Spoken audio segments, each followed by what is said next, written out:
Rachel, Yep. welcome to the podcast, and thank you for doing this. This could actually be a first for skating podcasts. Uh, Thanks for having me. This is gonna be. I'm excited. Um, yeah, this might be the first time a skate engineer has been on a podcast ever. So Sweet. this is a big deal, and thank you everyone for sending in your questions. We'll try and get through everything. Just to set it up, that we're talking to a skate engineer, not a salesperson or a marketing person. Or some questions were almost like directed Yeah. as if you were K2 for the last 20 years. Like, I know. That's okay. We'll get through them. okay, so you're the ex-engineer for K2 Skate, and That's right. I know you through Mike Powell. I think a couple of years ago, he introduced me to you through email, and I found out you were working on new skate stuff, and then it's kind of gone from there. So Yep.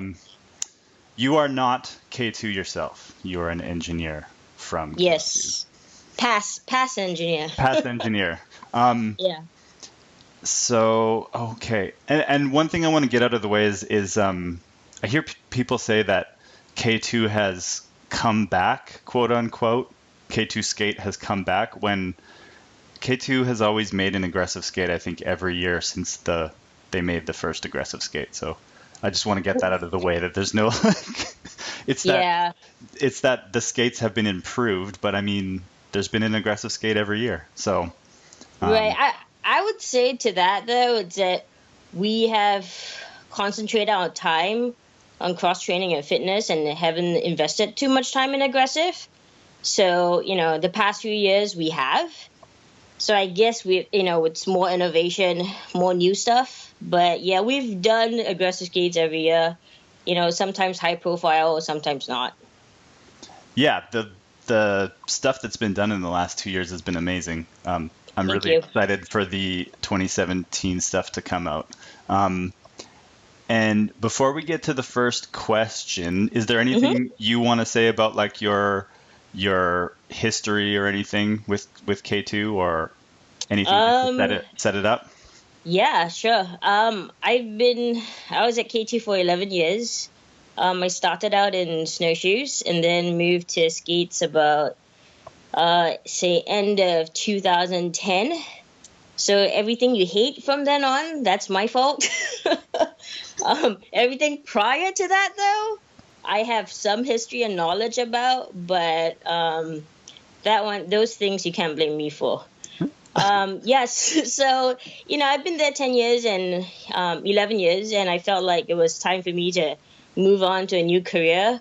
And I wasn't going to retire there. What's hard for a lot of people to understand is like, oh, isn't it a passion job? And it kind of is, but it's also a profession. It's a job, it's a profession, it's what we are good at. But a lot of us don't plan to retire there. So yeah, I think we can go ahead with the questions. Okay, excellent. We'll just get this one out of the way first because it was asked by like three or four different people. And again, Okay. you're not K2 personally. The Yeah. the H block thing. Mm-hmm. People are so passionate about Uh, K2 suing over the H block way before your time. So do yeah. you know anything about that? I mean, I've heard about it. Do you actually know when the last time they got sued, or when the last time someone tried to use it? No, as far as I know, I heard that the patent it's open right now. And so Right. And I'm pretty sure that's true. We, as a person who owns a bunch of patents, it's the whole point of patents is for your innovation and idea to get out there. But if you want to do something similar, like I would always just read through the patent and design around it. And that's what patents were invented to do. For people to be innovative and design around. And, people always complain about that. I'd say, like, just call up K2 and find out if it's okay to use, and I've done that personally a couple of times for other products. So I don't really understand what the big deal is. If people think that there's value in it, and they feel like they want to use it, like, just ask. I don't think it's a big deal. I know a lot of people are unhappy about the suing and so on, but, back in the day, it was cutthroat business. Less so now, but I think, people just need to get over it, if it's at all possible. Yeah, it was like it was the ground control thing. It was the first one of the first skater-owned quote unquote companies through razors, and they made like the first UFS frame, and it had an H block, and that people are still upset about that. Yeah. I think it was maybe 14 years ago. It was a good frame design too. But it's a long time ago, and let's make new stuff with H blocks. And then there was one about soft boot too, and Solomon. There was one, and I wasn't sure what the Solomon thing was referring to. Well, soft boot. So we had the soft boot patent for the 17 years, and I think I actually found out through one of my factories that it ran out. I'm like, oh, okay, so other people can build it. Again, and actually, if you read the patent, it's only for inline skates, I believe. So there have been other bunch of companies that have been using that soft boot build on ice skates. Nothing we could do about it. So, I'd say, like, people just read through the patent, and I feel like there's always a way to design around it.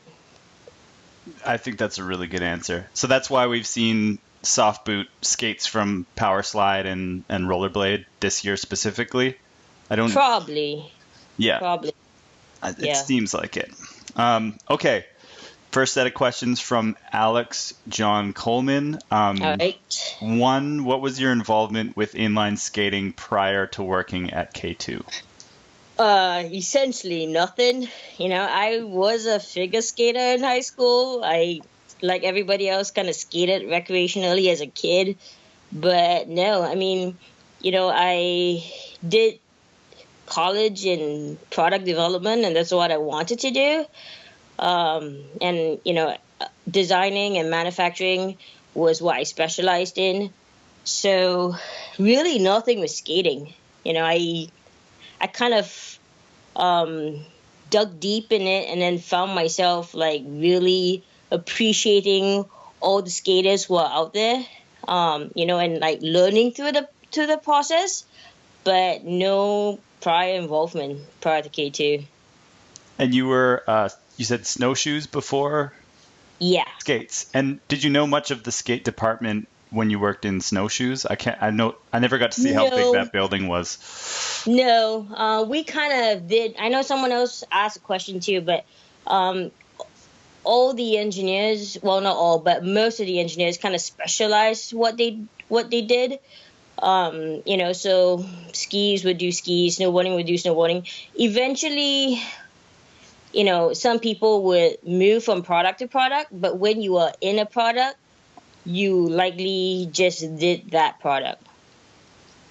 So it was a brand new world when you came. It was, yeah, and it was scary. I mean, it's like every time you start a new job, you had no clue, what was going on, no clue who your customers were, and for me, it helped the most, like, trying to meet end users.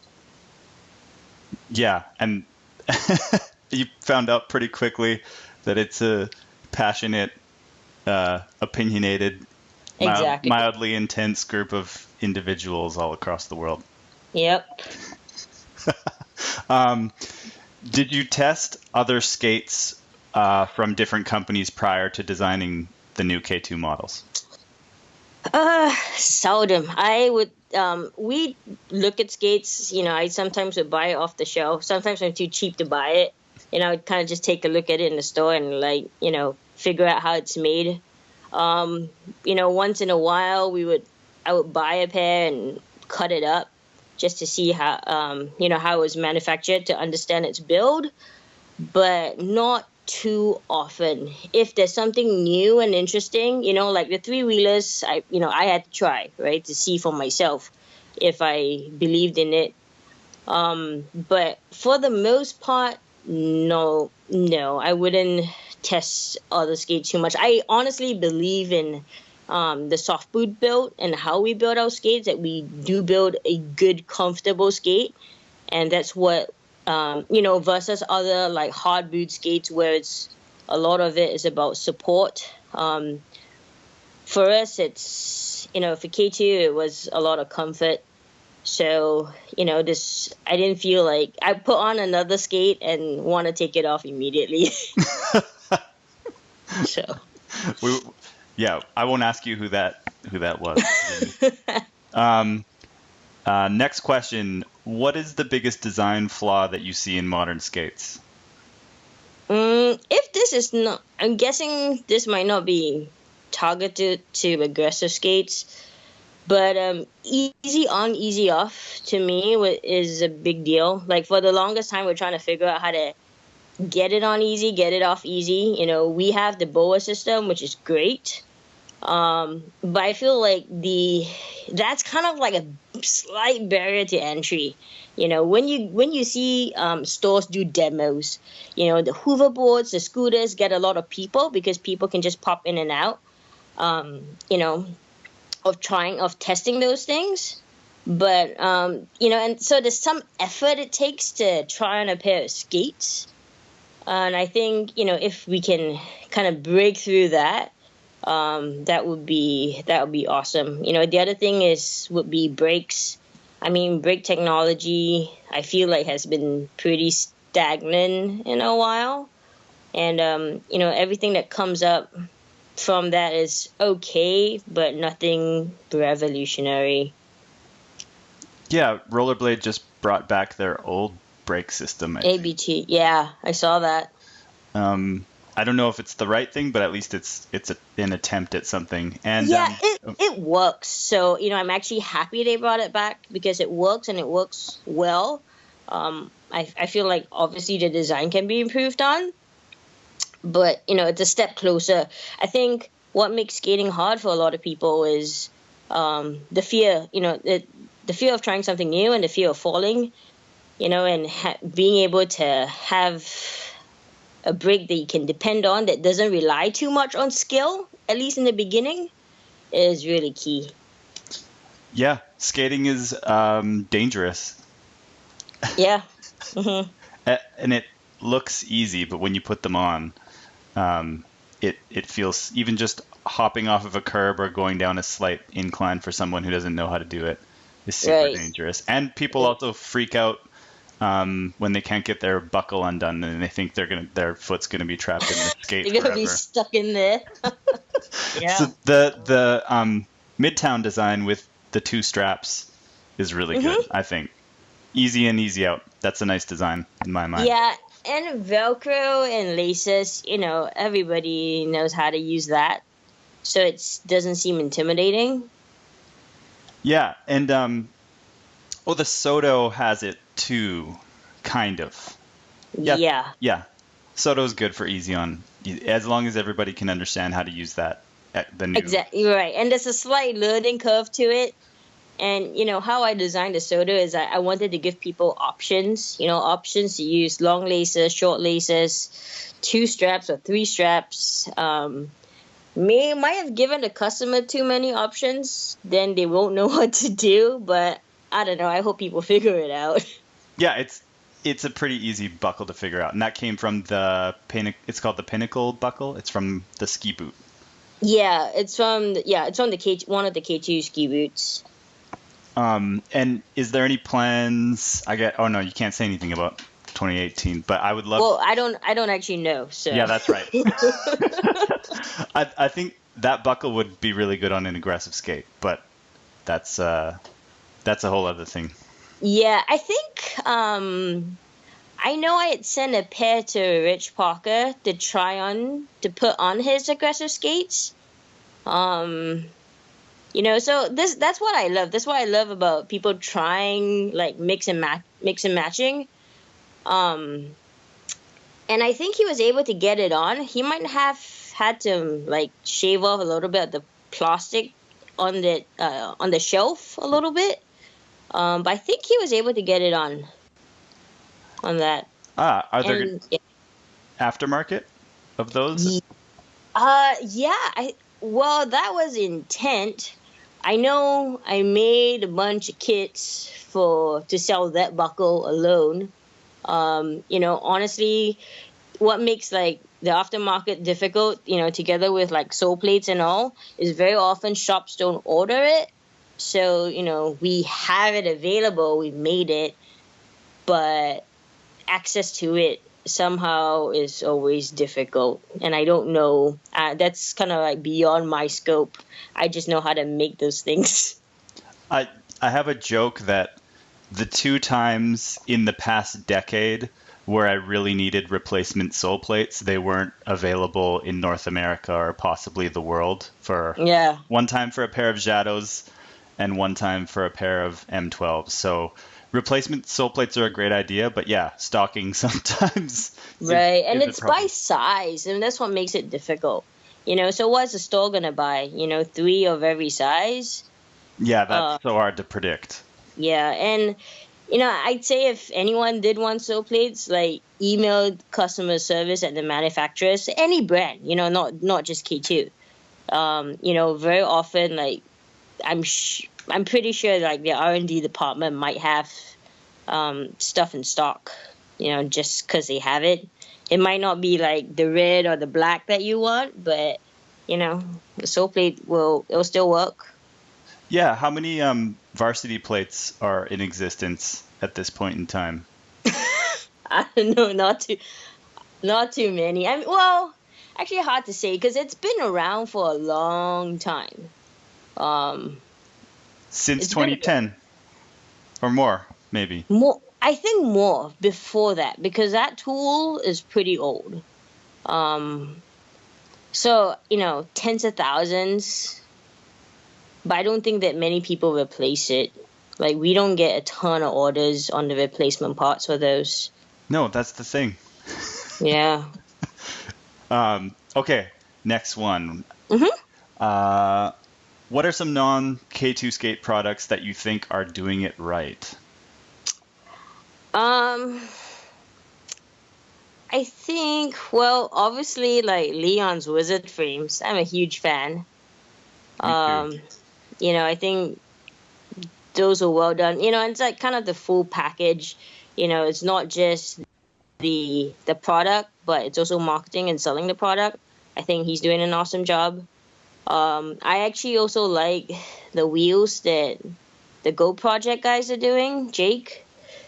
Um, like full profile wheels just make so much sense, and for me, it took a lot of arguing with the other teams, to try to bring back full profile wheels because like it made sense, from the very beginning. Like when I started skating, more at K2, I always use the El Capos mostly because of the wheels. They're nice and round and like balance really well. You didn't have to worry. I feel like, over the years, people have been trying to shave. Like when you have less material, you have less cost, and all the different profiles started coming in. And, a narrower tapered wheel will cost less, but it wasn't nearly as fun to ride on. So I'm kind of psyched that, more and more skate and wheel companies are bringing back that full profile wheel. Yeah, that's a really good one. And the Soto has it's not as fat as the Il Capo wheel, but it's fatter. Yeah, it's not. Yeah, it's not as round as the El Capo, but it's definitely rounder than our cross training And than the cross training skates. how did you find that profile again? How did well, we had it existing on our capos forever. Oh, you know what? No. the first time I came into contact with it was Hyper wheel. So Hyper has their, oh, I should know this, but I don't. Hyper has a full profile 80 millimeter wheel that I have the blanked out. G or no? I can't remember. I know what you're Something talking like about. that. Yeah. It's a Something like that. And we had those wheels on our capos, and like I really enjoyed them. So we're trying to we started with that and then tried to go big. I actually know some skate, and those wheels were amazing. Like the rebound and all were great. I actually know people who shave them down to get 60 millimeter wheels out of those. Those were really good wheels. I had the red Il Capos. Hyper Concrete. Is that what they're called? Yes. Hyper Concrete G. Yeah. Not the G plus. The No. G. There is a G plus. I don't know if people actually know the difference, but not the plus, but the G. Yeah. But for the 100 millimeter, that was a Hyper. Hyper had a wheel with a fatter profile like that then? No. That one. No, Hyper didn't. That was another tool that I think we dug out from our wheel manufacturer that no one was using. Amazing. And now it's on the Soto. Yep. I enjoy that wheel. I like it. Yeah, that's a good answer about the full profile wheels, fat profile wheels. Okay. Number 5. This is the last question from Alex. This is always a hard one to answer, but top. I know. Do you have a list ready? Top 5 skaters. I do. Oh, sweet. So I think the Yasutoko brothers are great.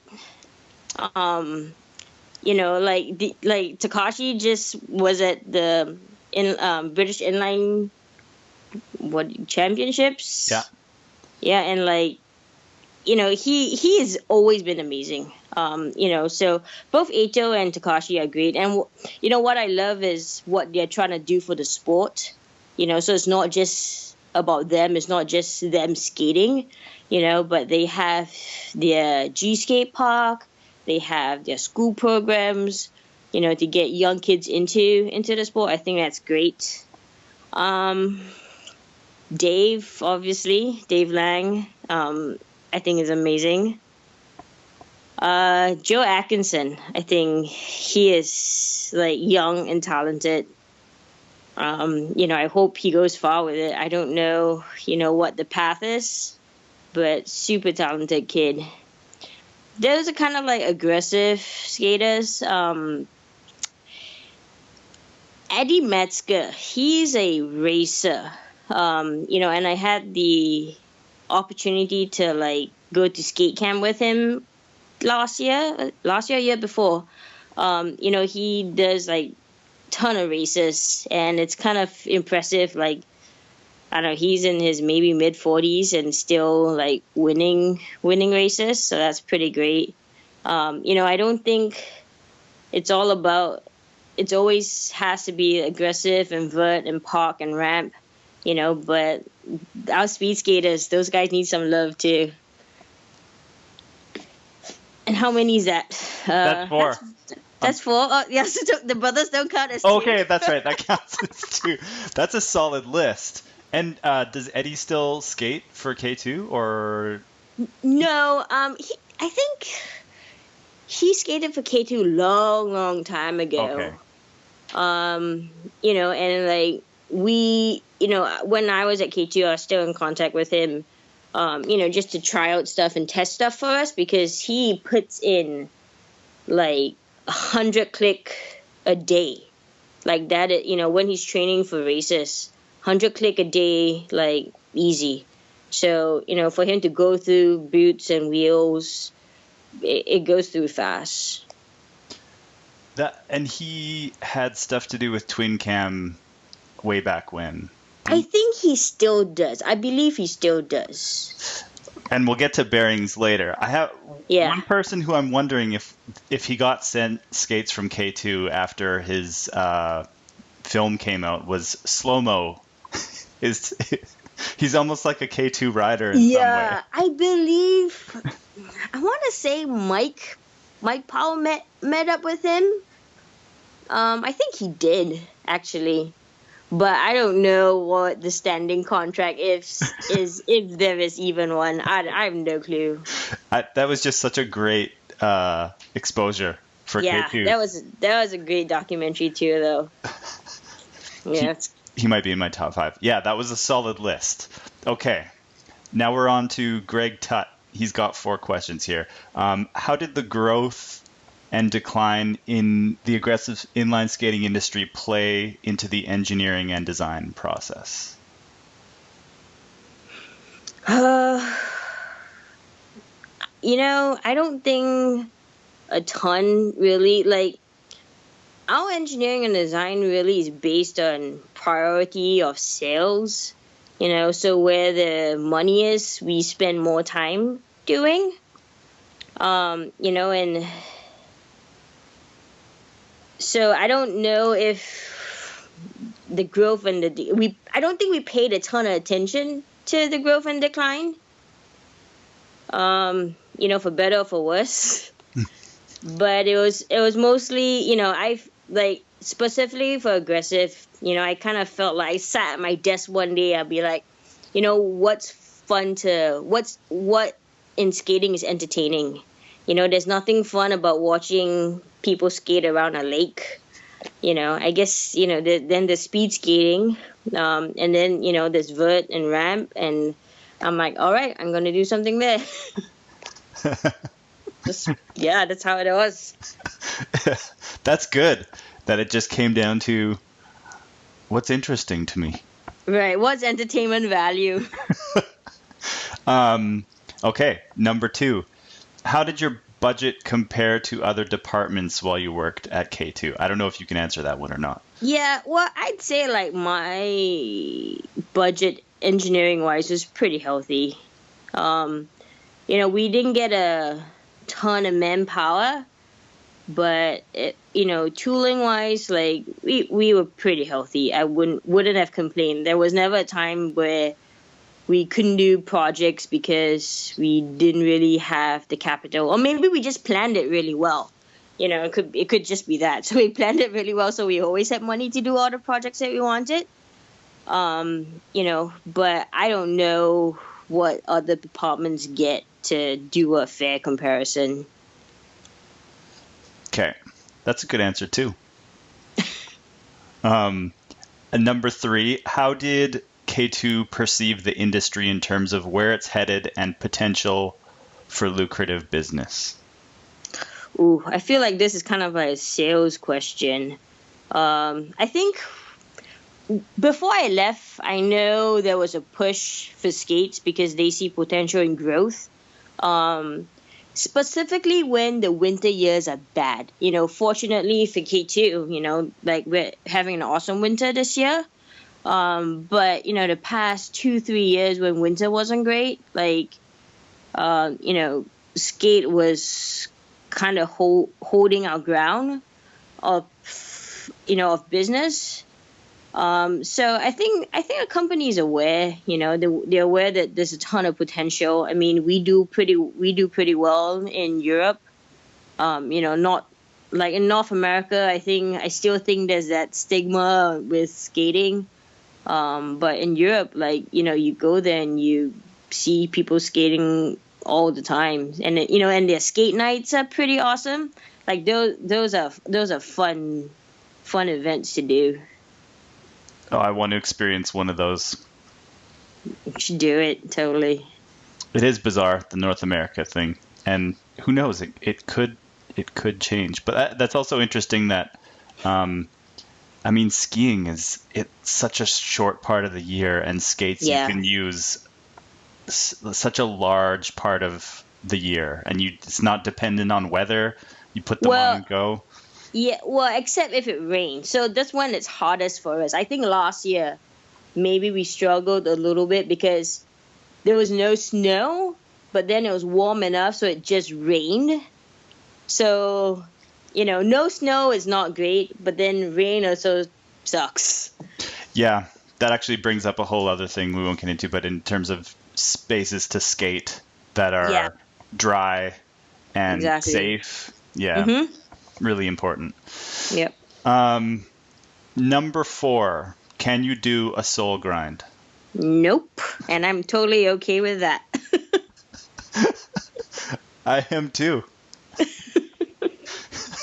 You know what it looks like, and you've worked with people who know how to soul grind. You've talked to people, so that's good enough for me. Yeah, and I always say, like, people ask, like, oh, are you a skater? And I'm like, I can skate, but I won't call skating my thing. I use it as cardio, but like, every mechanical engineer that works on an airplane is not a pilot, right? So, they don't pay us to go out skating. That would be funny if they did. Yeah, it would. Okay. Mike D820 asks, while you worked at K2, what was the sentiment? What was their sentiment towards aggressive skating? Was that a priority, or were they like, aggressive skating, whatever? It was a priority when it needed to be. Again, like I said, we spent a lot of time on what made money, which was mostly fitness. But again, when it came time to make new product for aggressive, like, we did it. And I feel like it was important because, our aggressive skaters are the most passionate customer base in all of skating. So, it was nice to have something new and exciting for all those people that really liked all the old K2 aggressive skates back in the day. I hear so much about it. People keep talking about it. So it was nice to do something for them. Yeah, definitely. From the varsity to what's coming out in 2017 is a pretty insane turnaround and a pretty insane amount of changes. And then I'm trying to think of what you fixed, like every little thing that was complained about, but we'll get into those with future questions. I keep wondering, like, what might they complain about now in the new skate? They'll find something, and that's okay. It'll probably just be, why aren't the soles replaceable? Yeah, I'll leave it to the next person to deal with. Okay. Filthy Esquire asks, are you guys ever going to, this is again like you are K2, we're asking you. Yeah. Are you guys ever going to pay a blader to represent K2? I don't know. This is a marketing question. I wish they would, and I have been pushing names across over to them. I'm like, this guy, no, this girl. But I wish they did. I don't, honestly, that's not within my realm to know for sure. And you saw Dave throw down on Christmas Day? Mm-hmm. That was exciting. It was great to see. And actually, NBCSN has been replaying that footage, that hour-and-a-half footage, because, like, my friends and I were at some restaurant, and they were having it on TV, and it wasn't Christmas, so they've been replaying it, which is nice to see. Yeah, so I'm excited that it's getting TV time. I think that helps, people start remembering, there's that sport that I did as a child, and, they get reminded of it. So that's a good thing. I think that's a positive. Sometimes being at a skate park, you'll get the reaction, wow, people still do this, or in a good way, in a positive way, or there's kids who have just never seen it before, ever. Right. Like, to me, oh, go ahead. Oh, no, not even just in the skate park, but, in Seattle, like on Alki, Alki Beach, kind of like a little boardwalk. And you go skate there, and people be like, "Oh yeah, we haven't done that in a while." Yeah, You know? there's a little bit of that in the air too, which I think Yeah. is a good thing. People want to be fit and go Hmm. outside and do things. They don't want to break their wrist or anything like Right. that. Right. Okay, so there's another H block question. Am Media Lab. Oh, another H block. We already addressed the H block. 2 age blocks. Yeah. Is Ben Weiss dead? I can answer that. Ben Weiss is not dead. Unless you have an answer for that. Nope. Not one that's different. Do you remember a pro model for Ron Copeland being in development? I think that's before your Yeah. time. That was the Mm-mm. Nemesis and Transfer era. Okay. Okay. A question from me about those are those molds and everything, or what happens to things like that? Like those skates, the build of them and everything. They're just Well, if they're from tools, very often we keep them just because we own them. We don't usually throw stuff away.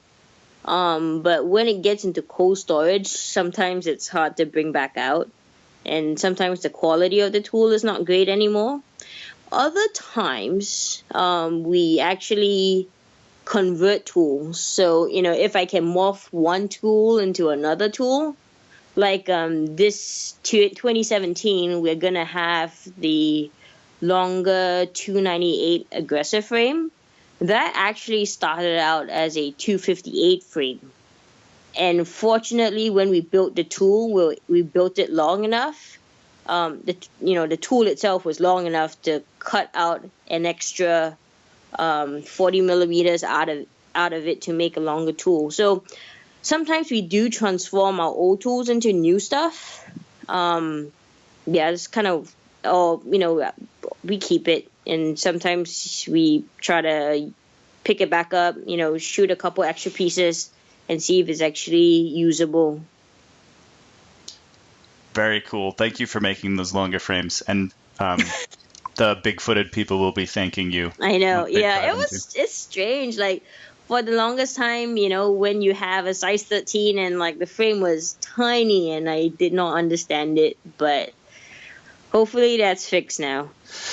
Yeah, having a frame that small and a boot that big is almost enforcing bad technique and style and making the sport less fun. So hopefully, Right. yeah. And those both sizes will be available aftermarket. I believe so. Yeah, aftermarket, and then the size 10 and so 10 and up will get the 298s. Sorry, 298s, yeah, and then 9.5 and down will have the 258s. So amazing. There was a picture floating around of like an old K2 fatty that was like a size 13 with the toe overhanging the wheel like by a few inches. I know. It's such a joke, but Okay, from Della Troop we have, please make a new, this is just a comment kind of, please make a new K2 skate that looks like the original fatties, please and thanks. you know what? To these guys who want stuff, I'd say like email the brands with any brand. Email the brands, customer service or marketing. They love to hear from their customers. So Yeah, go do that. that's probably how Powell's probably sick of getting long emails from me. Yeah. After a certain time, it's like, here, Rachel's working on new stuff. Here, talk to her. Yeah, I know he was probably pretty happy to just hand you off. Oh, it probably wasn't just me. Like, I'm sure he got, like, I don't know, 10 emails like that per month, just long K2. Yeah, and while he was there, he was awesome. Like, he would be my filter, so I will get some, but not all, and he'd filter them out for me, and that made life a lot easier. I'm sure both of you now post K2, like, every once in a while just take a deep breath, like, oh. Yeah, we do. I do. Well, it's a very, seemed like a very intense and busy company to work for. It's busy. I think we try to do too much, in a given time span. And I would be traveling to Asia and back to Europe and back. So it was kind of intense for a long time. So it must be nice to have extra time. Yeah. Well, just not being like in the air or jet lagged. When I go to Asia, I hop on a plane and get there at 6 a.m. in the morning and then go straight to the factory. You'd be up and not lying down for easy 40 hours. And that was a normal start of a trip, end of a trip type thing. And then I would come back and like sleep for 2 days. Oh, traveling's brutal. How often did you get sick? I would get.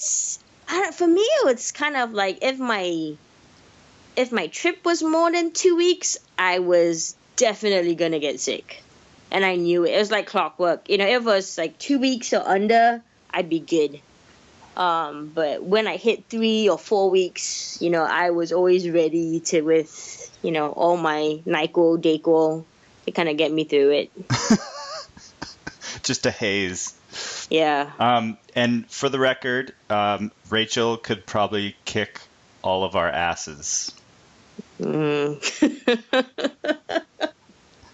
right.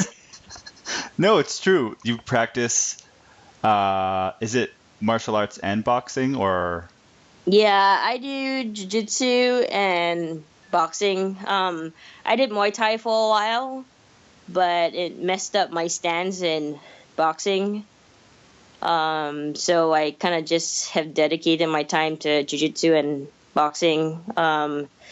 Competitive, try to always be ready to compete.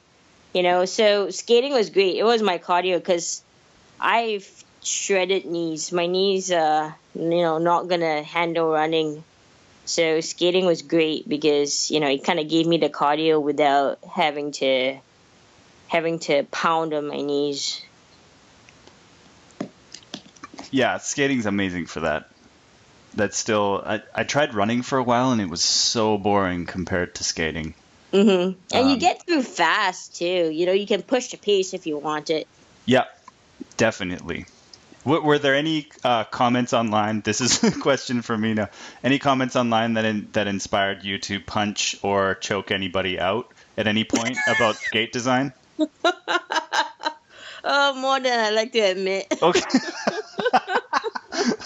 Okay, you don't have to specify. Maybe that'll come up as we keep doing questions. Yeah, they're just so many haters out there, and I mean, people that I get to know personally, they're awesome.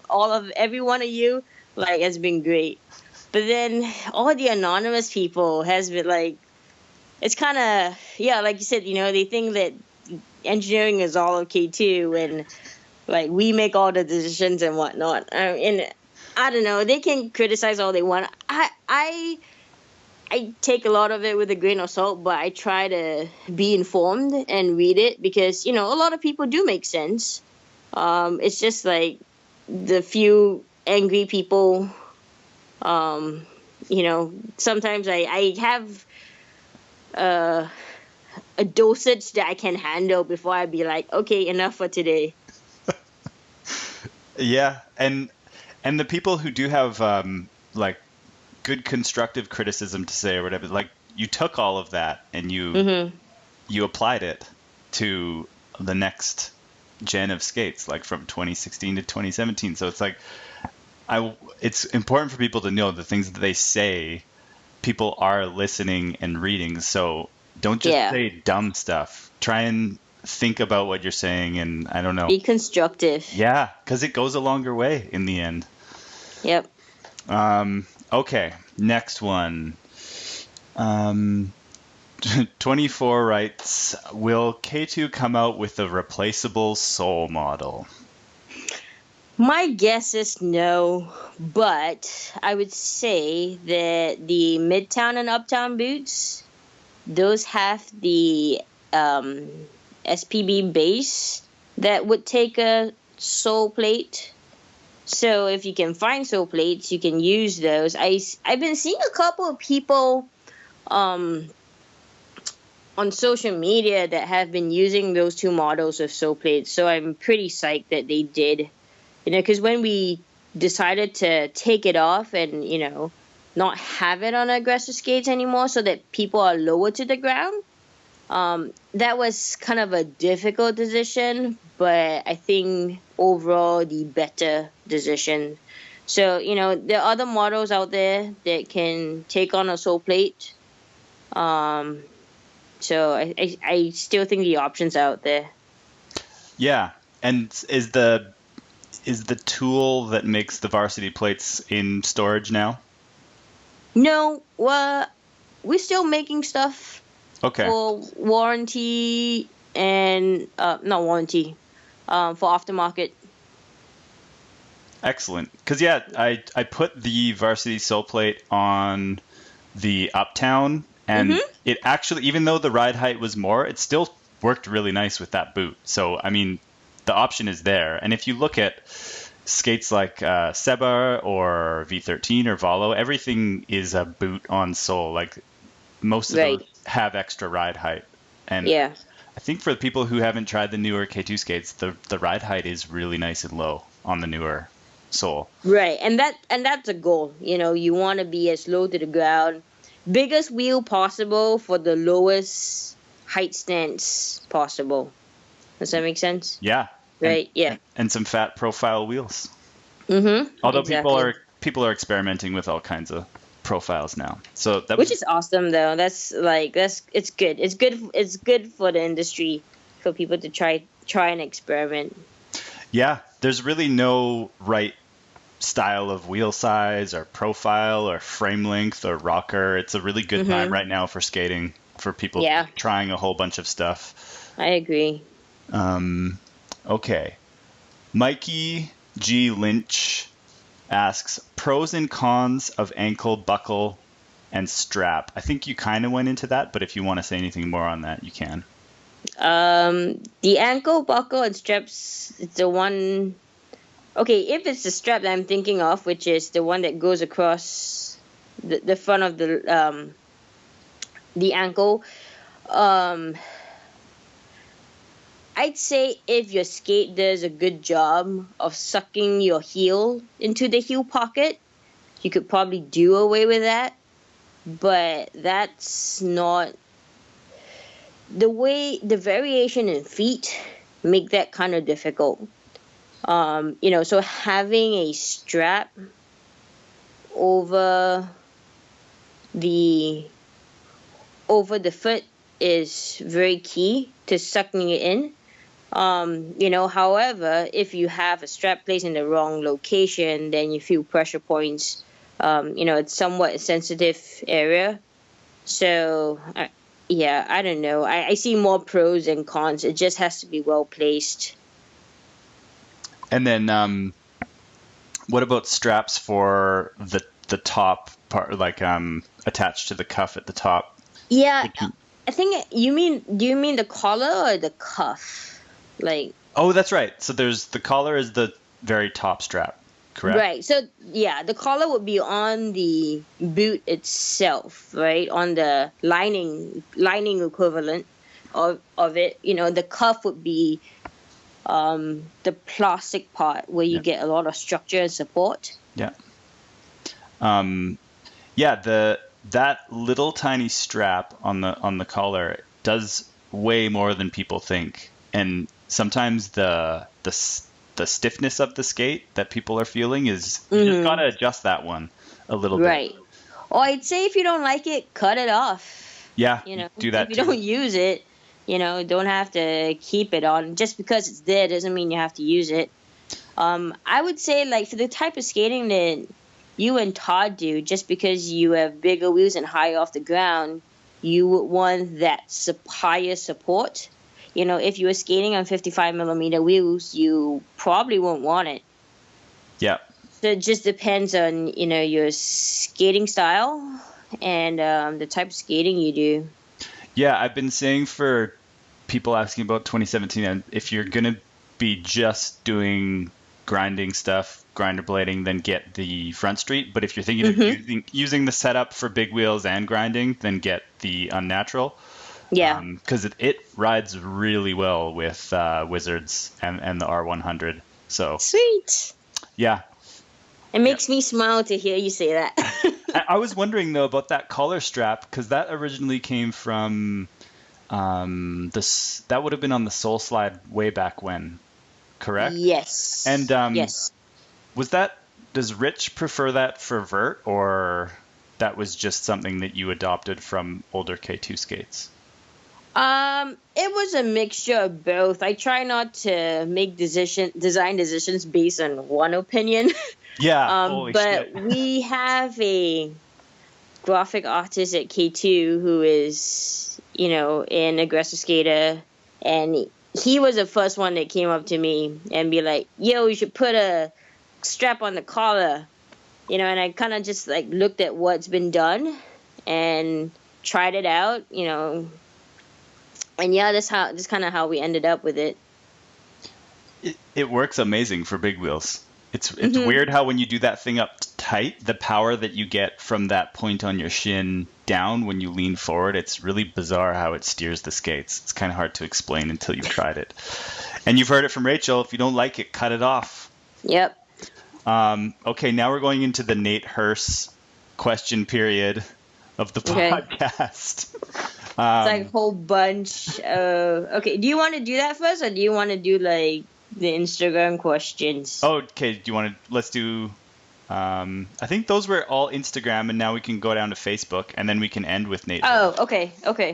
So, do you want me to go into the... We'll end on Nate Hurst, I guess? Yeah, let's do that. Okay. From Jamie Harris, when can I get my hands on the larger ski-style frames that they are bringing out 110 UFS frames for public sale? Weird English there. Also, No. have you ever thought of releasing an aggressive skate with just straps rather than with a buckle and cuff? I think he's talking about the R100 in the first question. Yeah, so the R100, I know I made a bunch of them last year, so just check out your stores. It should be there. With the no, we're not doing a 110 right now. But I would say, I think I sent Jacob Bonds a pair of these R100s, and I believe he was able to squeeze 105s into them. Yes. He'll have to confirm it, but 105s fits because it's spaced out enough for a rocker. So, there's enough. So the gap between wheel to wheel might be a little tight, but once you skate on it for a little bit, your wheels will wear down and you'll be fine.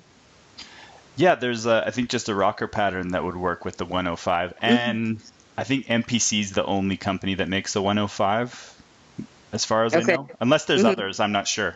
I don't know. That's exciting, though. There's a lot of people asking about those frames, and some places kind of have them on a pre-sale or pre-order.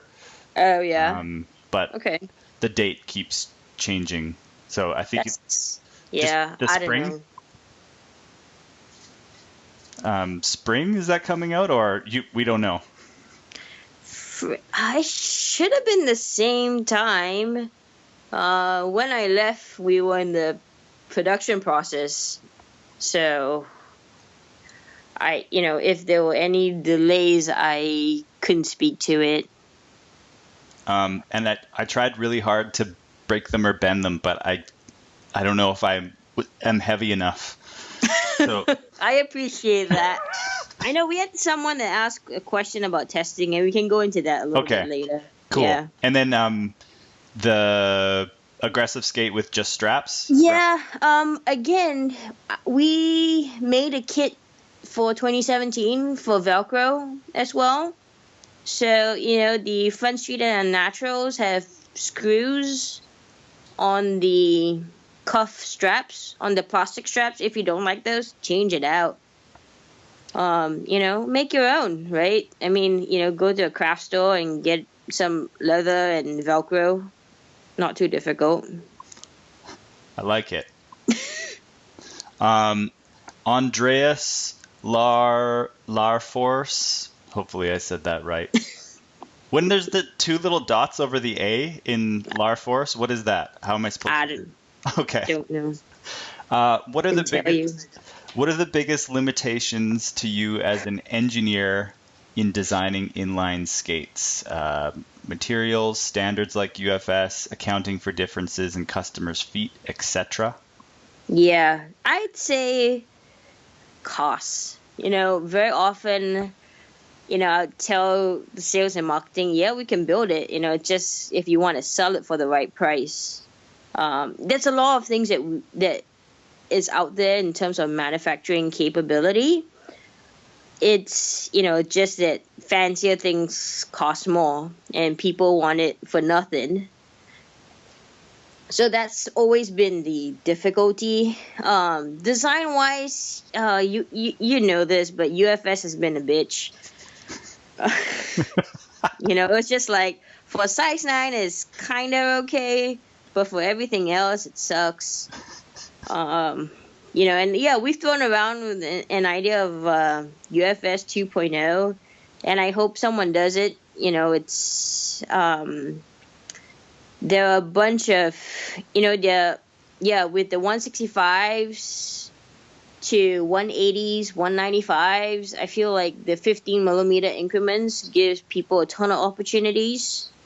So I really hope someone does it. The nice thing about UFS though is there's some standard and what's the word? Just regularity. That everybody can just make it to this standard and then it will fit. Mix and match. But even though it's supposed to be 165, but you see when you go and look at frames, that aftermarket frames, you can see it's never a circle. It's always an oval, because some people have it 162, some people will have it 166. Like, it's very seldom straight 165. I don't know why. I made ours like 165 and then an oval shape for a little bit of play so that it fits onto other boots. Yeah. Yeah, I would love to see UFS 2.0. I hope it happens. And with the Aeon being popular, it kind of proved that it's possible, because people were buying skates that weren't even UFS, which I think wasn't the greatest move. I understand why they did it for one piece, but yeah, I like the idea of people having a big wheel setup and a grinding setup and switching. Yeah. Yep. Or even like if it was 195, you could get like a riser and put speed skate frames, couldn't you? Like you could. Actually, those exist today. Like you can get a spacer and kind of just like stick it in there. I know people that just make stuff, out of wood and put it in there.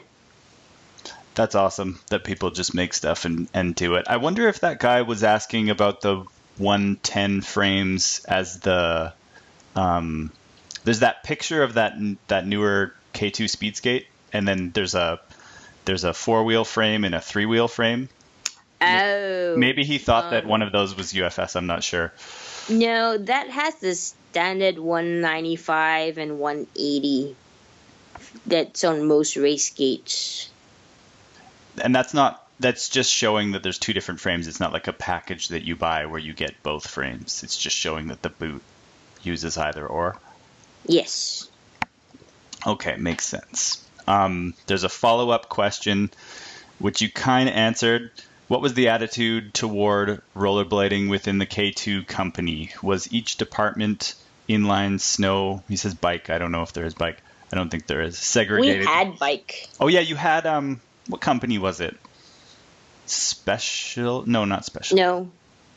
I don't. Someone licenses it, I think. I don't know who does it, but so I'm actually not sure if they still make it. Was each department segregated from each other, or did you all work together? And what was the attitude to rollerblading within the K2 company? Yeah, I'd say like skating probably wasn't the sexiest product that K2 makes, but we were very profitable. We were, you know, we held down the fort when, snow wasn't cooperating. So, I'd say it's strong. And a lot of it goes to sales in Europe. So when they do well, it's a win for us. In terms of department engineering wise, like I said, like most of the engineers specialize in what they do. So very, very few cross-functional engineering roles. I would say though, like during brainstorming sessions, we would sometimes bring in a random group, and kind of it's good to see, good to hear opinions from someone that's not so close to the sport, because there'd be a lot of things you would have never thought of. So we would do that. We would do that once in a while as well. That's cool, knowing that there was some cross-pollination of ideas there. Yeah. And did you ever accidentally refer to it as rollerblading within the building? Me, never. I don't talk to anybody who uses the term rollerblading in front of me in the building. I just don't respond. Inline skating. Mm-hmm. I think that was probably a big deal, like in the early days of K2, to refer. Yeah, to it's just like to FedEx something over, or like What if it's not your brand? You get over. You remember quickly. Yeah, that makes sense. Next question from Jacob Barnes. As an engineer and an employee of the parent companies of K2, first Jarden and then Newell, what were the greatest obstacles you had to overcome in designing and producing better skates? I think I was at least too far removed from Jordan and Newell. Like when I was there, we had not a whole bunch, but we had a handful of parent companies. And honestly, I don't think it really trickles down to any of the engineers. Maybe just things like expense reports it does, but in terms of engineering or design, really that doesn't affect us at all. Again, it would be manpower, not having enough of that or wanting to do too much in a period of time. I wish we had more engineers, but for skate specifically, but we did not at that time. And sometimes you had interesting ideas, but the market just wasn't ready for it. I remember doing a Flyknit construction type skate 3 years ago, and no one was ready for that. But now you see it all over the place, and I'm like, oh, we could have been first. But that's okay. I'm over it. Kinda, not really.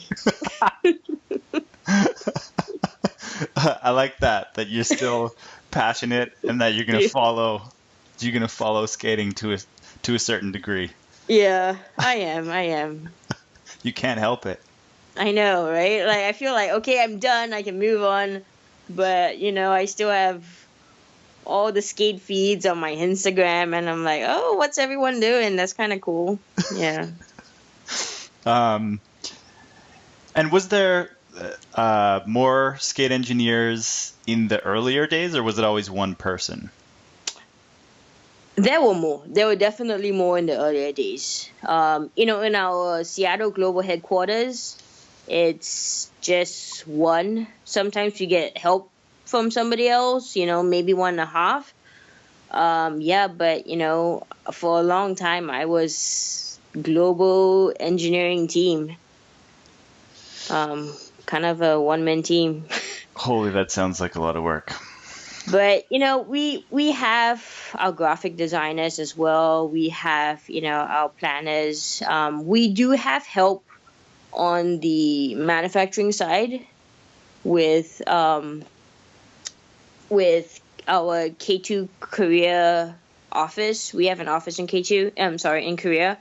And, that's from when we used to build skates in Korea back in the day. And we've retained some of them. They would help out when it came to manufacturing or tooling, which was, I couldn't have done it without them.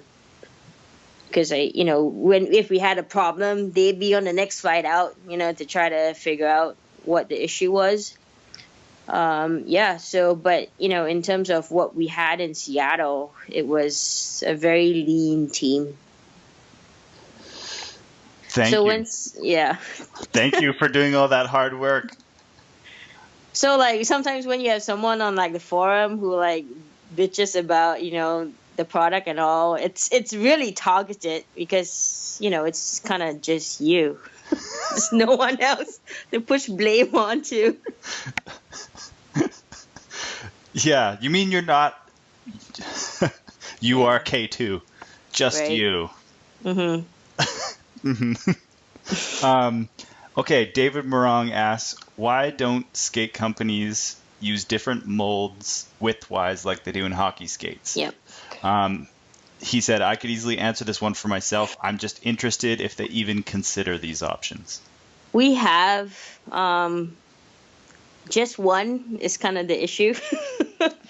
It boils down to volume. It's as simple as that. You kind of have to, even for really big, large size skates, 14s and 15s.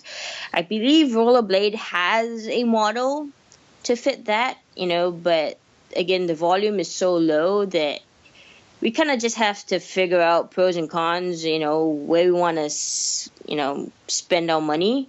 So, you kind of do a cost-benefit analysis, and it usually didn't make sense for us to do. However, I would say that the nice thing about soft boot is that the skates are pretty moldable. So even when things are kind of snug in the beginning, they usually stretch out. I mean, I guess if you're double E, it might be a stretch. But just kind of like the sole pleats.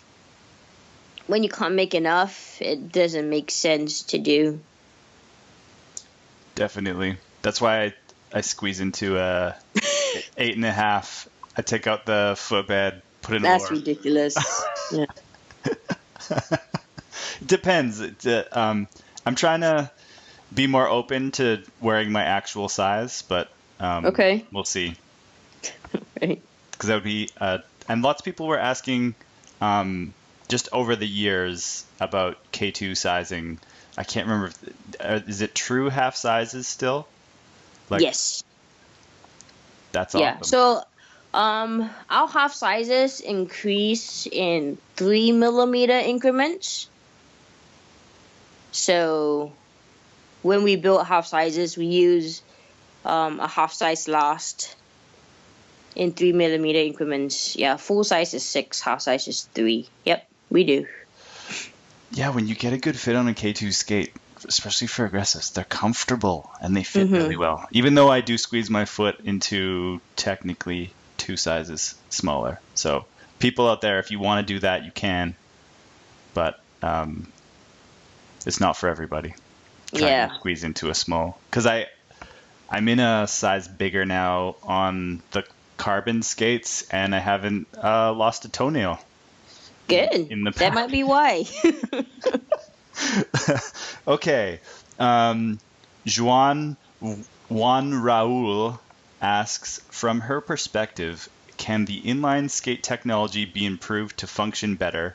And if she could make a perfect boot, what would she do? K2 is pretty darn close in my view.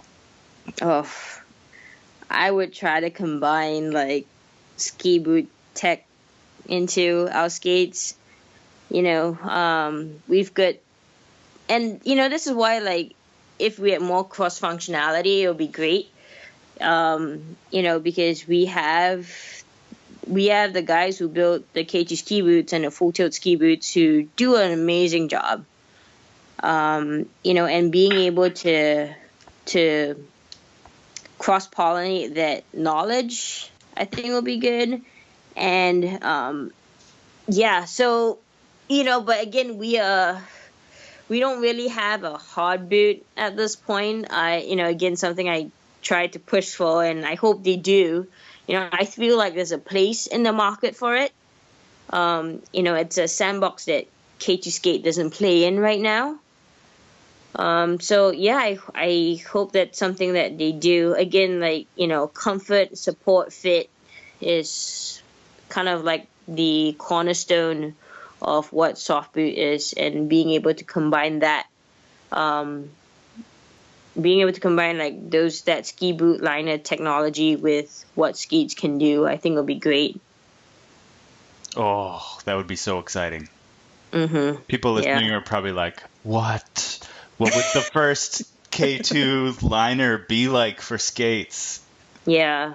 And you know what? Like, we are in a position, not we, but like K2 Skate is in a position, having a sister ski company, and you see like the cross between skate and ski, like, I wish we did more of it, and again, not in the position to push a ton of that, but it just makes so much sense, from technology to the marketing to your athletes. That it makes so much sense. Yeah, it does to me too. It feels like I always think of it as there's a bridge being built, but currently it's like there's a pretty big gap, and they still have to keep building towards each other, because it's not exactly the same thing, but it seems closer these days than it ever has been. Right. Skis are too weird for skaters sometimes, and skates are too weird for skiers, but a little bit of influence from both could go a long way. I think things like the Nitro World Games and the Wizard frame, things like that, start to build closer towards it. Yeah, and I remember Heffy has this edit out with it, which is like ski and skate. Oh. When he cuts over from edit to edit, and that to me is like you can kind of see him do like similar body movement. Yeah. And I thought that was great. That edit was amazing. I always think if it's possible, like if Nitro had qualifiers and there was technology that skiers could use their ski boots and be on longer frames, the aggressive inline community would be really up in arms about it, but they could just clean up at that event. I know. Oh my God. I wish, Nitro, like when they showed the first airing, the live airing in July, they said like it was like open tryouts and whatnot. And then the second airing, which was Inline and Scooters was invite only too, right? I think so. That's a good question, actually. And Maybe. that like kind of shattered me, because like there are so many people out there who are so talented. And you guys have talked through this on your other podcasts before. I would have loved to see a true open invite to qualify, open qualifiers. The moment I heard like Nitro was doing like this Mega Ram games, I was like, okay, how can I like tweak this, skate design? Like, you no longer need, a sole surface, right? You want long frames, low to the ground, stable. All these ideas were just brewing, and then they picked a few skaters. I was like, okay, never mind. I know. I'm totally on the same page as you. I think it was weird that people had sole plates on their skates, but I guess it's just not there yet. It's cool that Nitro will be happening again next year, and maybe we'll get closer. I hope so. I hope so too. Are you still good for questions, or do you need to take a break or anything? I'm good. Okay. Benjamin Kenobi asked if she was there back in the day. Talk to her about the customs they made for their riders. No. How far does back in the day refer to? He's probably talking late 90s when they were printing, the people were getting custom prints on the soft boot, custom embroidery on the tongues, but you have done some customs here and there. Yeah, well, yeah, late 90s, I was still in high school. but I mean, we've made customs for a couple of people. If it's aesthetics, honestly, like, those kind of things are pretty easy to do. So I don't know what kind of answer Benjamin is looking for.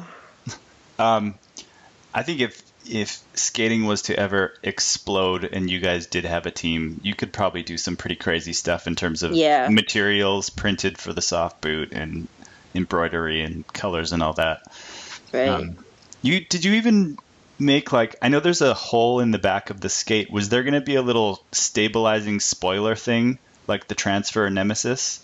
Yeah, we thought about it. Actually, you bring up a good point, and then I kind of forgot. I created that hole so that I could put in a strut, to prevent rotation. And then I made a few pieces in carbon for a couple guys, and then they haven't broken it yet, and then they haven't asked for more, and I forgot. Oops. And I think that hole is still there.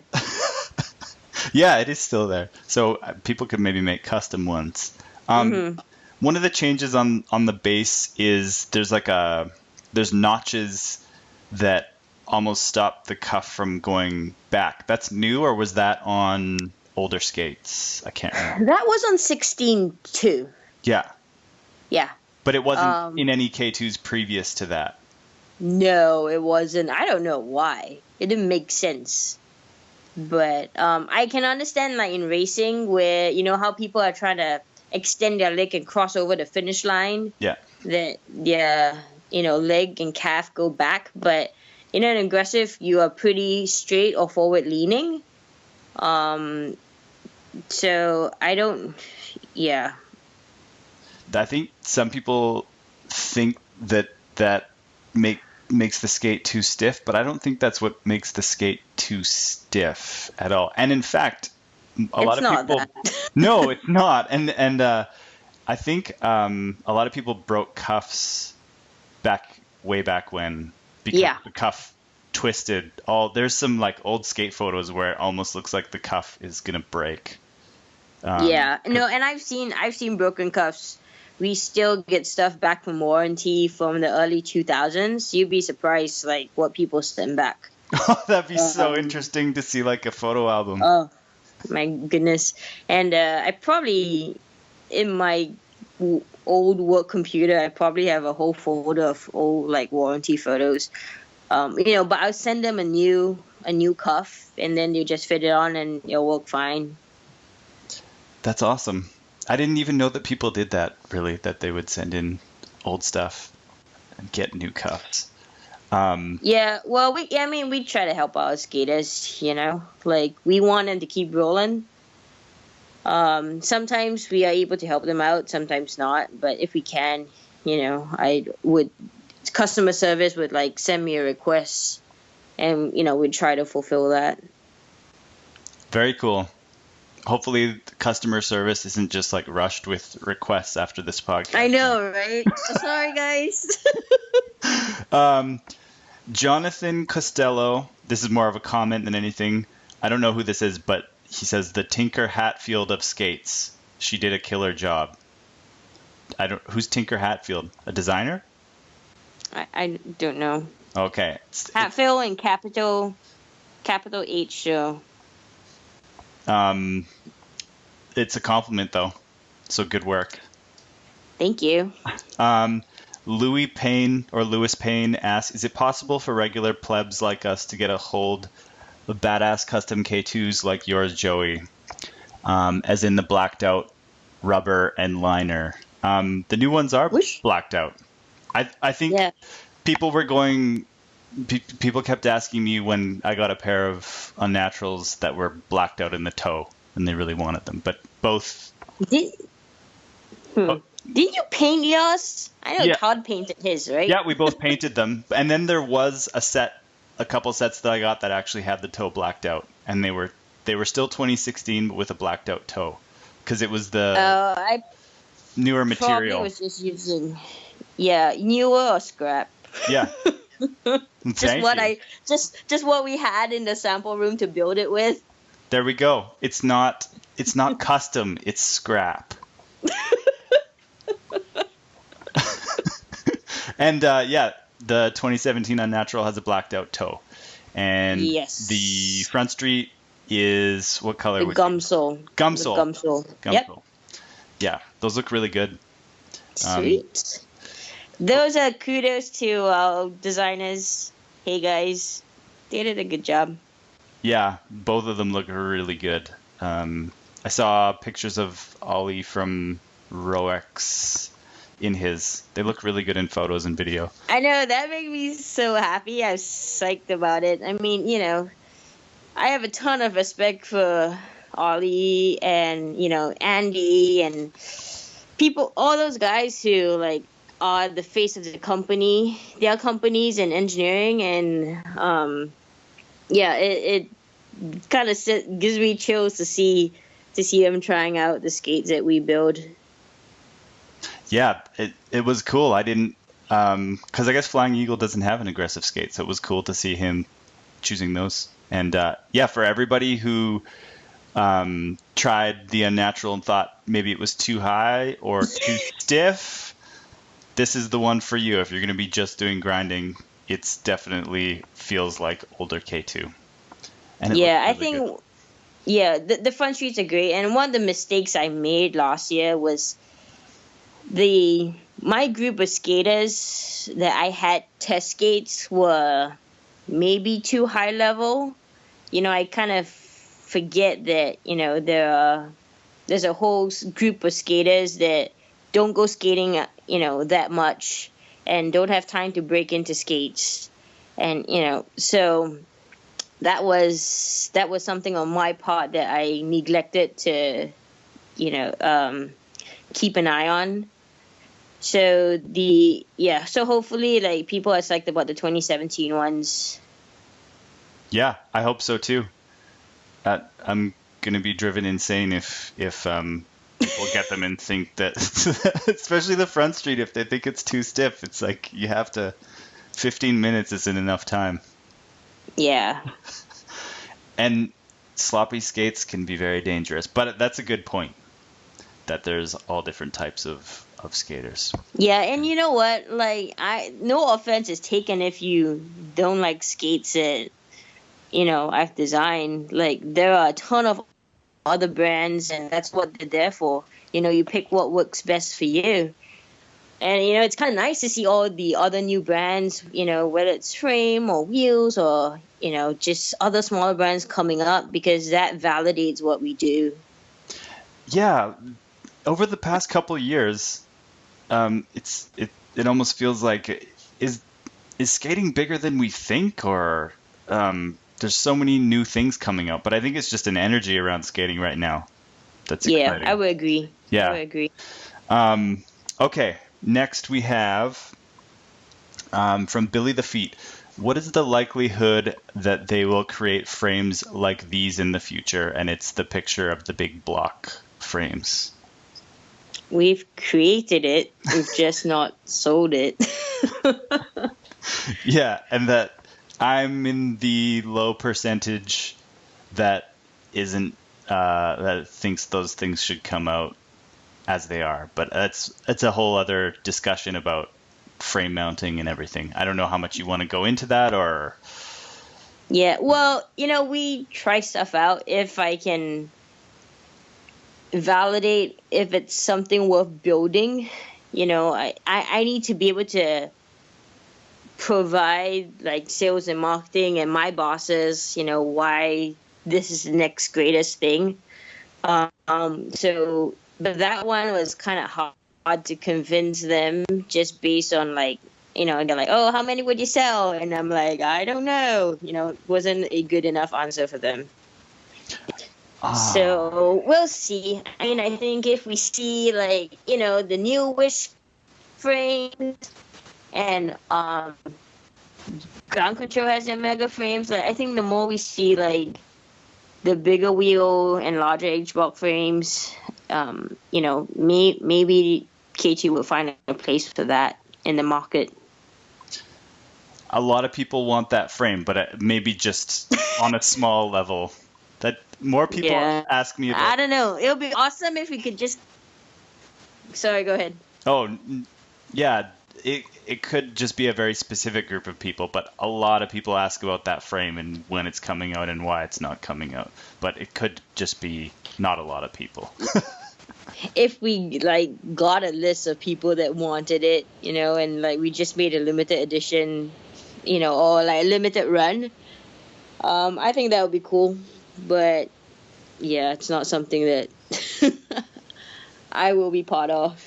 I think it should have came on the Unnatural with 65 millimeter wheels, but that's just me. That if the Unnatural had a different frame, but I guess that gets a little bit more confusing because then you'd have two sizes of frames on the front street and then only one size of frame. So I can see that. Sometimes the messaging is difficult. I wish we just sold boot and frame separately. And like, pick your boot, pick your frame, pick your wheel, pick your bearing. Yeah. I kind of wish we did that. Yeah, because even if there was a version of the Unnatural that came with R100, that works too, Exactly. Okay, second question. Are there plans to increase the negative space on the K2 aggressive boots? I feel like you can answer that. You did increase the negative. A little bit. Not a ton. Not like some of the negatives that were in the old, transfer skates back in the day? Yeah. Yeah. Those were huge. I was surprised at how many people had comments about the negative space on the 2016 skates. And I remember Todd and I talking to you, and I think we were joking about the negative space. But it is an important part for some people. So it is increased by... You can see, if you look at the skates, you can see the line. There's like a new mold line, or at least... You'll be able to there is. And the thing is that I think one of the reasons why it wasn't bigger to begin with is I kind of just took the surface area from the actual sole plate and just matched it, and I didn't have enough intel to tell me that negative was already too small. So that's how it started out, and then for 2017, I made it a little bit wider on the inside. Yeah, and I don't know how many people that were testing the skates were huge negative grinders, so that's... Yeah, that's the other issue, yeah. And I was really happy that I was a huge fan, even though the varsity plate rode higher because it was already on top of another plate. I loved the shape and feel of it, so I love that it's just pretty much the varsity plate shape. Yeah, that was, lower to the ground. And it slides like butter still, which is exciting. Great. Bonnie Holla, I'm butchering all these names. He's asking, can you please go back to K2? Not in the near future, but we'll see. I don't know. I doubt it. You got like 5 years worth of changes done to, or maybe in aggressive skating years, like 10 years worth of changes done in 2 years. So you don't have to go back if you don't want to. Okay. Yeah. Next question from Christopher Harold Constant. Can the boot be taken off the sole plate? I mean, unmount, but you still have the spoiler attached. I'm kind of confused by that one, but you can take a stab at it. I think he means like if the boot can be removed from the base, from the plastic completely. I have seen guys do that. I'm a little bit hesitant to like tell people how to like butcher it up just in case it's a liability issue. But I've seen a couple people do it. The boot portion of it is attached with rivets, screws, and glue to the base. So just think about how you might remove glue from two surfaces and drill out rivets, and you might be able to get it off. And Rachel's not liable for anything. Yeah, do it at your own risk. Yes. Kieran Holden asks, what path do I take to get to become an engineer at K2? I'm an aerospace engineer currently. Dude, just apply. I believe there are open spots and open positions. Send your resume and, show interest. I think, yeah. Get involved, like, maybe through social media and marketing. I don't know. But I feel like it's not I don't know, maybe I lucked out and, got a position, like, out of college with them. But I'd say just apply. Check out the careers page at K2. Excellent. Ran West. Oh, that was the soft boot. Solomon, we already went through that. Yeah. Ollie Martinho. Any plans for a pro model? Marketing question. Yeah, not only that, but like K2 did a really good job of not giving anybody a pro model in the 90s and just made really good products. And then when they did make pro models, I think they sat in the warehouse for a longer period of time. But it was also when skating was starting to downturn a little bit. But I remember, Shrine and Lennon skates both were carryover, I think, for a couple of years. Yeah, I think it's, you need to sell a fair amount of volume to make it worthwhile.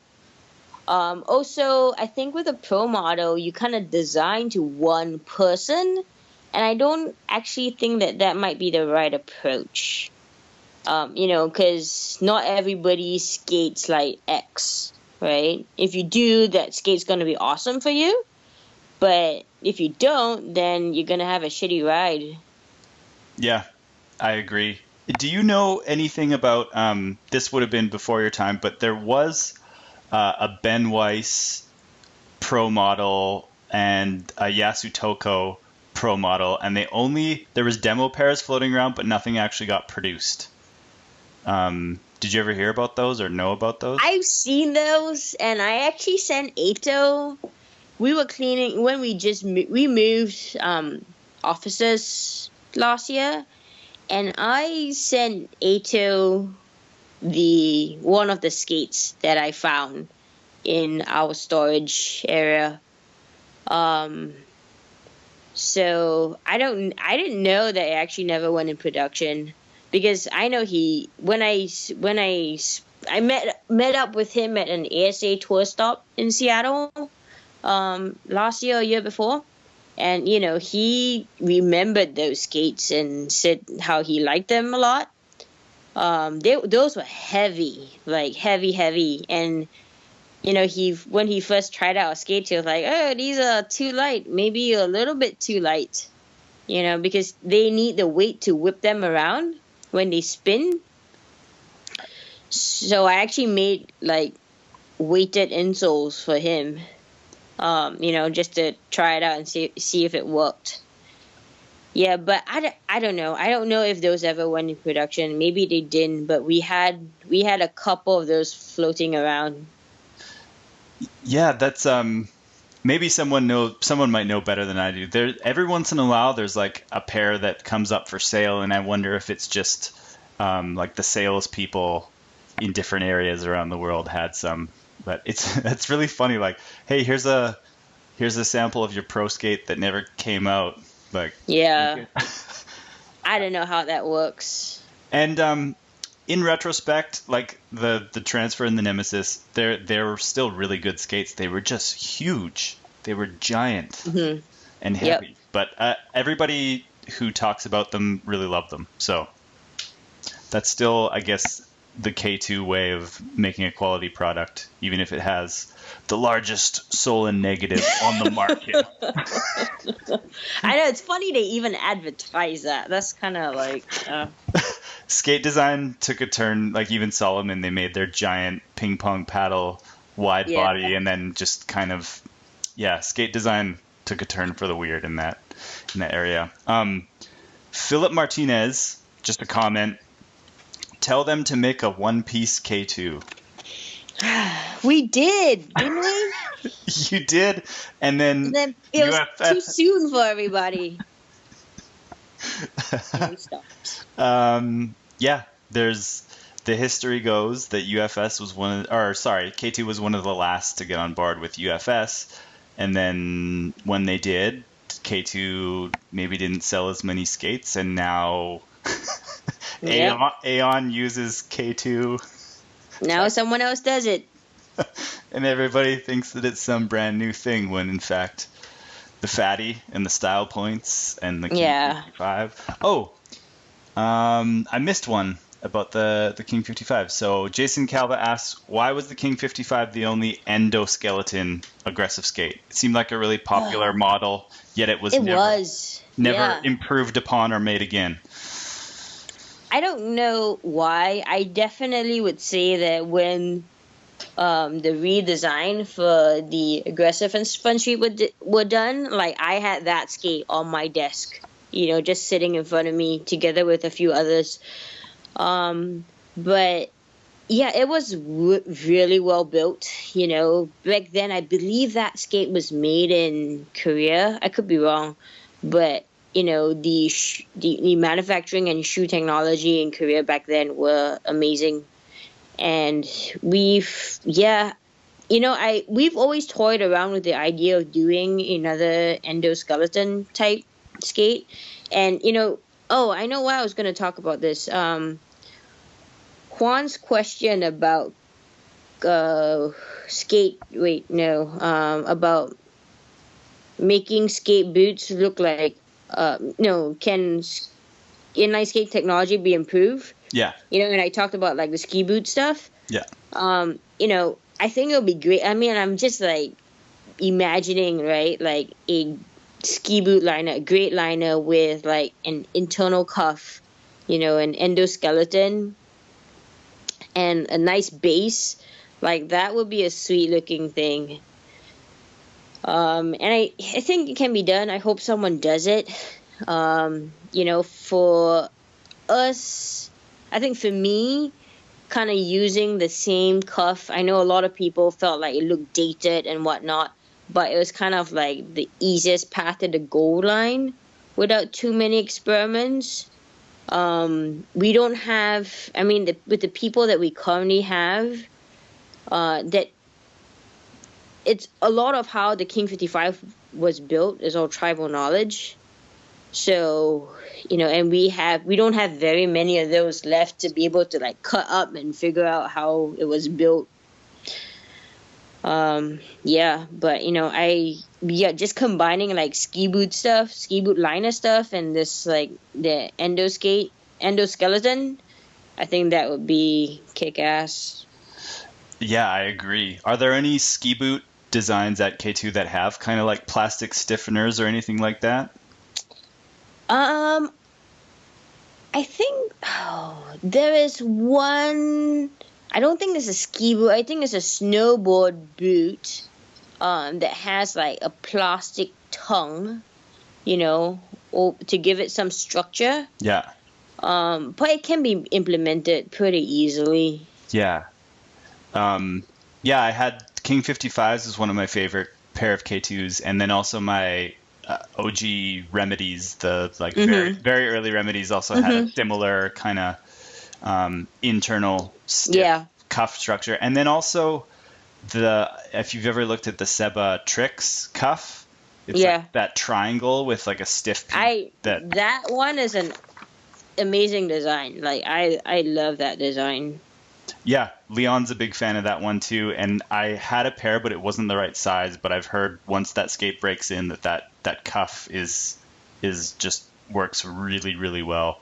Yeah, and it's minimal. It's lightweight. Like it's material where it needs to be. Yeah, kudos to those guys there. That was great design. I think it was inspired by the King 55 and Remedies, possibly. King 55 was just so ahead of its time. So if anybody who has King 55s, send them to K2 to take apart and deconstruct. And some people actually have been taking their cuffs off their Unnatural and I've seen that, yeah. and Front Street, and they actually ride pretty well with the cuff off. I mean, over time they would get sloppier, but then you put the cuff back on. Yeah, and a recent guy, Mike, who got a pair of Front Streets, said they feel a lot like King 55s because of the stiff boot. Now, are you still good to go through the Nate Hurst? We'll try and get through it here. Okay, this might have to be like a 2-part podcast when you release it, just so that people don't have to sit through such a long thing. I don't know if you kill me for this, but sometimes I listen to your podcast in like 2 times speed, so I get through it pretty quick. Yeah, there's a lot of people say they're too long, and we've never. We just keep them the same length. Trust me, people listen to the whole thing. It might not be everybody. I just speed it up so it's not so bad. Okay, so listen. This is Rachel podcast tips and tricks. Listen at 2 times speed. Okay, Nate Hurst. I couldn't be more stoked to hear from her. Be careful what you ask for. Here's a bunch of detailed questions from another mechanical design engineer. Yeah, I wonder why it's coming from another person, but oh well. From another? Like from another mechanical. No, geez. it's him. Yeah, him. He's a fellow. He's a fellow engineer. Yeah. Got it. Approximately how much does it cost to produce a mold for a frame, a cuff, a sole plate, a hard boot? Is that an answer or non-answer? Do we skip that one? I'd say it's standard. I don't think there's anything secretive about it. It really, like, price of a tool is really dependent on its complexity, right? So if it's a fancy tool like a cuff where you need sliders, it's more 3-dimensional. There's more curvature to it. Those generally be more expensive. Something easy or pretty cheap, a couple $1,000 would be like a sole plate. Because that, it's like, you think about it, the part is pretty flat and the tool just opens and closes. So a cuff would be more expensive. In terms of, like he mentions, cuff frame, sole plate. Sole plate would be the easiest, followed by frame, followed by cuff. We don't currently build a hard boot, but those hard boot tools are generally going to be more expensive because of the complexity and 3-dimensionality, all the curves in that shell. And that's where Power Slide, man, they try a lot of stuff. I don't know how they've had so many different kinds of boots and frames and cuffs and sole plates. And good for them. It's insanity. Yeah. They try everything. It's a lot of work, but if they have the manpower to do it, hey, why not? Definitely. Approximately what quantity of parts can be made from a mold before it must be retired? Generally, molds are guaranteed for 100,000 shots. So, depending on what it is or how many, 100,000, 50,000 pairs. That's about the lifespan of a tool. Very often we would, pay to maintain a tool. which would extend its life. Yeah. Excellent. Does K2 have its own injection molding factory, or is it always shopping around? And what country does it happen in? K2, I would say K2 Skate does not have its own manufacturing injection molding facility, but we are not always shopping around. We kind of build relationships with our vendors. And, there's some vendors that know how to make skate components really well. It's not the kind of thing, it's complex enough that you just don't want any tooling or injection molding vendor to go do. Having background and history is always valuable. In terms of countries, I mean, this is completely public information. It says on all our skates where things are made. But, we make them in... If you go onto the really old skates, those are made in Korea. The past 5 years since I've been involved, we've made it in Thailand and China and Vietnam. Yeah. Okay. This is getting really nerdy. I love it. When making metal hardware, bolts, spacers, etc., what quantities are these made in, and what process is used? Forging, casting?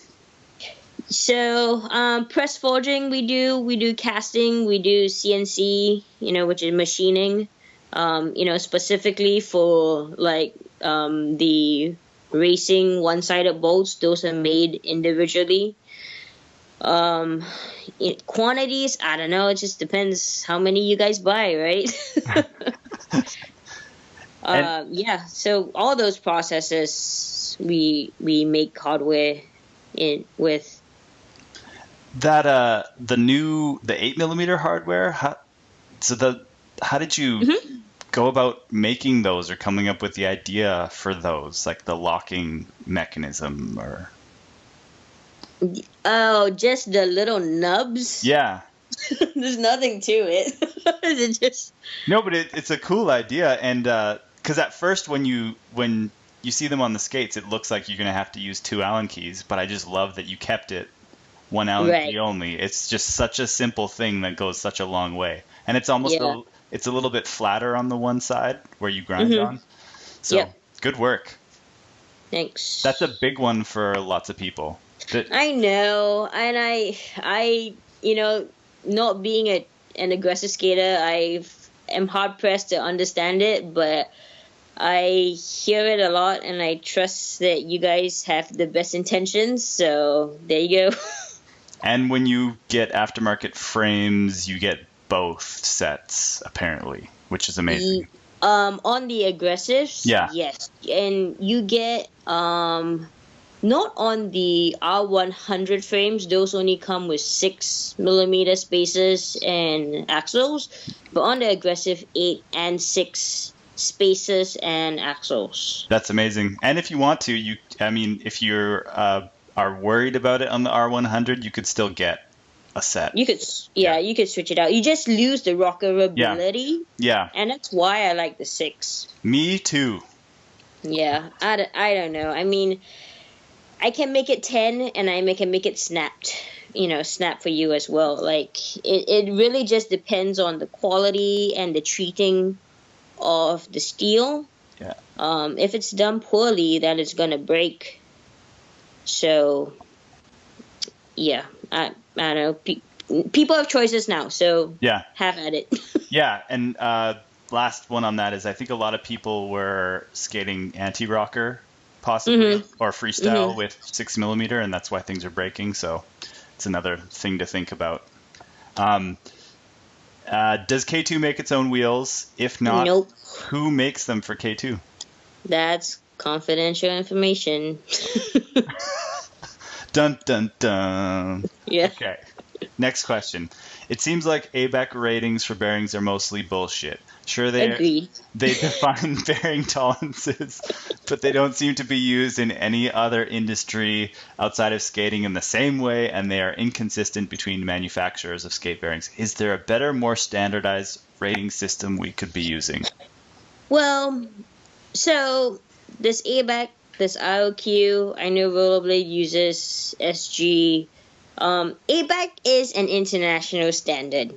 The thing is that there are a ton of suppliers that I don't think conform to that standard, and that's why it seems like a ton of BS. If everybody did, then great. When I was cleaning out our storage area, I found a whole bunch of ABAC 1 bearings, and those spin well. So it's not just the rating. Also, like, I looked back at like real old test data that we had, and we would like do like microanalysis to make sure that each ball, how round each ball was in the bearing, and when they, explode the image, like, it's just some of the balls were just like blobs, and kind of like shape of a odd sized bean. A lot of it were not round. They're not perfectly round. Yeah. Then there are different, then you have different sorts of lubes, the grease, the oil, different ways people make the shields, if they take the effort, or if you pay the price, right? Everything comes at a price. If you pay for a polished shield where there's less resistance, it's all about the resistance, right? Yeah. But all this can be easily be dissipated by like a grain of sand that got stuck in it. Yeah. So guys, keep your bearings clean, oil them up.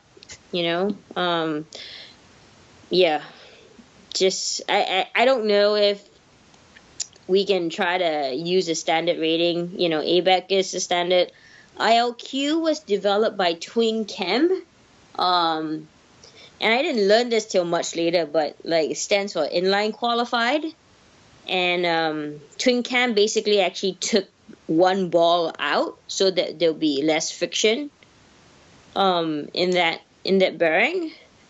So not a great stable bearing for machinery, but for inline skates, I'm in the camp of people skating recreationally or maybe aggressive only can go so fast. Your wheels don't spin like machine pace, right? When you have a moto, generating rotation, like it doesn't need to spin that fast. I understand like with racing, there's resistance and you want the minimal amount of resistance, but for your recreational skater, like, I don't think it's a big deal. But a lot of companies play the spec game, like 5 is higher than 3 and 7 is higher than 5. So yeah, that's part of the sales pitch. So there might be a placebo effect. I think so. Yeah, and I don't know. K2 might not be happy with me saying that. But out of everything I've tried, Twin Cam Classic, IOQ Classic with the metal shield on both sides. Yep. Is my favorite that I've tried out of all of the bunch. Yeah, so. those are solid. They make good bearings. And then the Seba Storm ones are pretty good too, but I think that's Twin Cam as well. Yeah, I think so. And funny thing is that there are actually not fake bearings, but people make imitation bearings. Oh, yeah. Yeah. Yeah, it's kind of with brand names, and I know the Hyper Concrete G's. I found imitation versions of those too. So, imitation is a form of flattery, right? How did you know that those ones were fake? The Hyper. You could tell, and the rebound when I bounced them off the ground, it was like, nope. Oh. These are like what you would call bubblegum wheels. Oh. Yeah. And I actually brought one back to Hyper. I'm like, hey guys. They're like, where do you find this? I'm like, I don't know. I just found it at the store. Go figure. So the bounce test is important. Yeah, rebound, super important. This is the first test we do every time we get new wheels. Yeah. Once they're cured, like, you test the rebound. Those MPC samples were insane. There are people that got to try. I gave Kazoo 4 of them, and he's already asking for more. What NPC samples I got are you 7 of referring to? those super hard ones, those super hard face profile aggressive ones. They were like Oh, 96. Like you can't even right. buy wheels like that. So MPC, if Yeah. you're listening, you should do like a brand or something with small runs of those, because there's hard wheel, like every style of wheel is Yeah. back right now, where people want to try Yeah. everything, and hard wheels weren't really a thing for a long time, and now there's Mm-hmm. people who are asking like, what's the hardest aggressive wheel I could skate on? Or Colin is putting in his third wheel, like harder wheel. Like there's all sorts of weird experiments happening, but yeah, That's great. those ones bounced like crazy. Those were 96, weren't they? I think so. I don't remember. I only had 7 of them, so I kept 1 for myself, gave 4, and then gave 2. I think I lost one. Maybe the dogs got one. I don't know. Okay. What do we got next? So that was the ABAC question. So keep your bearings clean, everybody. Yep. What are the biggest manufacturing challenges standing in the way of better skates? I think I'd say costs. I mean, we've talked about this, a while back, but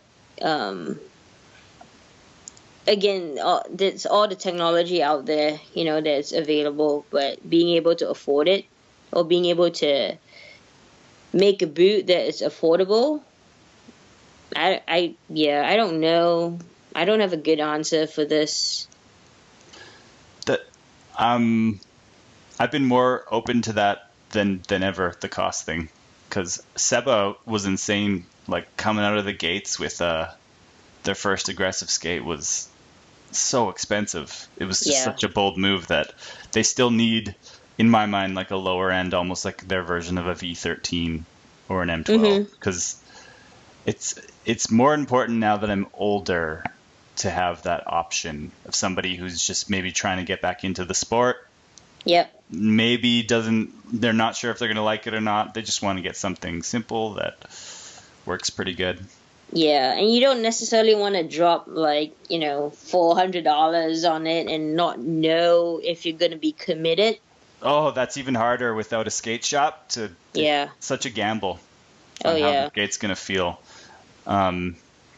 Okay, we're almost there. All right. Are you still good? Yep. Okay. Are we past bedtime? No. Okay. What is the typical design cycle like? How long does it last? How many months or weeks are typical of each phase of the process? Typical, I'd say 12. Ideal would be 18. I don't know. It's gonna take me too long to try to break it down. Into like phases, but I like to have 18 months to kind of get a full cycle through testing.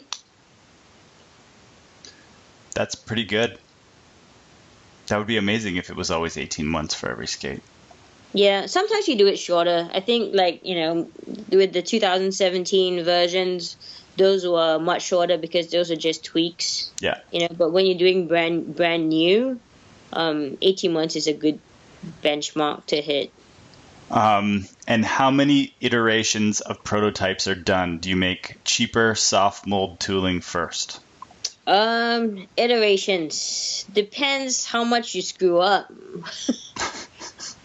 I'd say 2 to 8. I don't think I've done more than 8 per, minimum 2, because the first one is never perfect.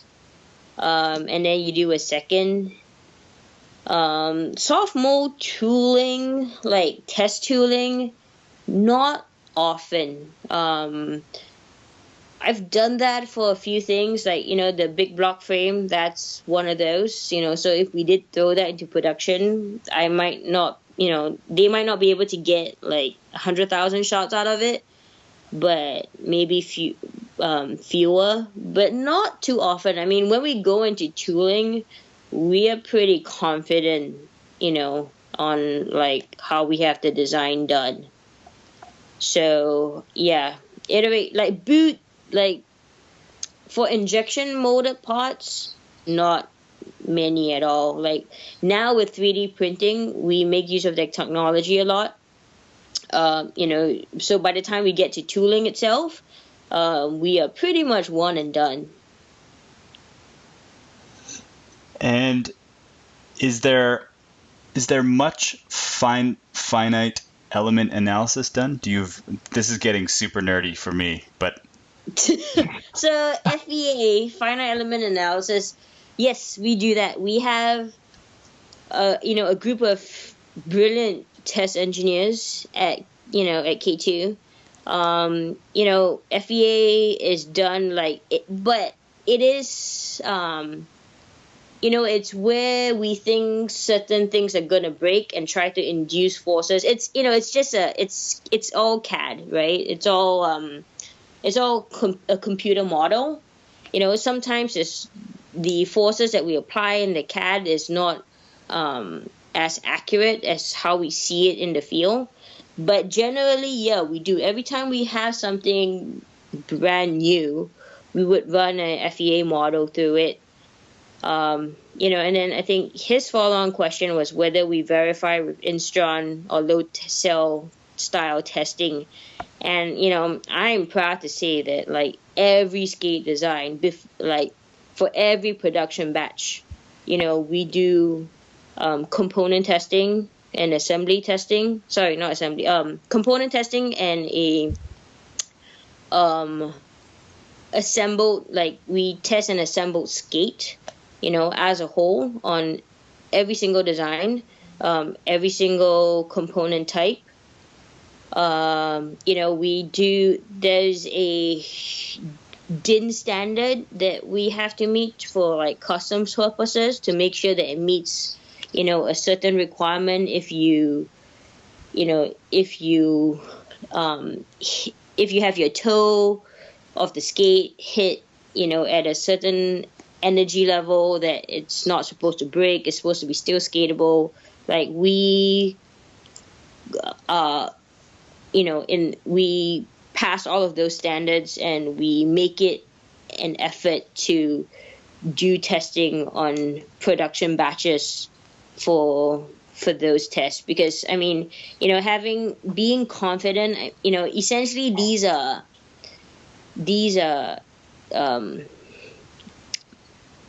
toys, but also like tools that could potentially get you injured, right? We want to eliminate all of the possibilities for stupid things to happen outside of user error, right? So that's kind of on the manufacturer's radar, just to make sure that, we meet all these test standards. That's amazing. Yeah, and sometimes when I look at like frames that other brands make, and I'm like, I think about the testing that we would have to do on that it would take a load of like on one wheel for 200 kilograms. Like I'm like, that shit would break. But and sometimes like people are like, oh, why don't your frames, why can't you make it more sleek or more lean? And I'm like, we have to conform to a standard that we've set for ourselves. Some are DIN requirements, some are standards that K2 has set just historically, and we've always designed to that, so that we have skates that are gonna be pretty bomber. Yeah, when you take the skate out of the box, like if you were to like drop it just on the concrete, it just makes that really good sound. Like you could just whack it against the concrete. It's it just feels. Guys, don't do that. Okay, yeah, don't do that. Well, technically we do when we land certain stuff, but yeah. Yeah. And anything in like early versions, little things like with the buckle receptor, everything's been improved upon since even before the 2016 ones came out. You did a really good job of and little yeah, fixes. right. And like when people send stuff back for warranty, or if people email us asking for replacement parts, like I do a count, kind of at the end of the year to see where things are and where things need attention.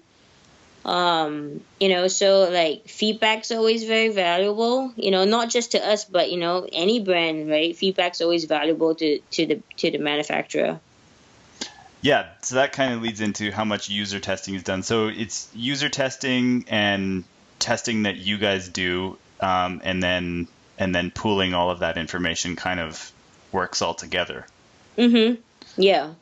We have a fit test phase where we I'll make a certain range of sizes and kind of send it out, or have in-house testers to do it, and kind of gather feedback from them about designs, about like potential issues.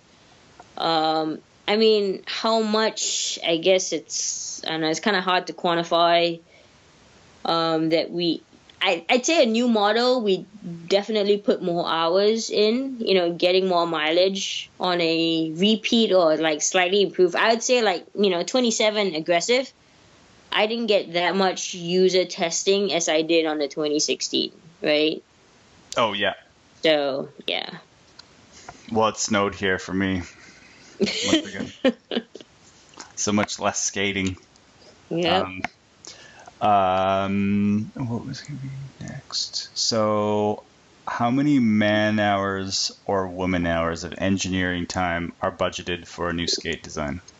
I don't know. However many hours there are in 18 months.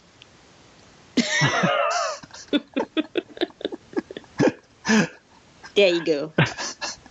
Who else has or are there other 2017 skates out there?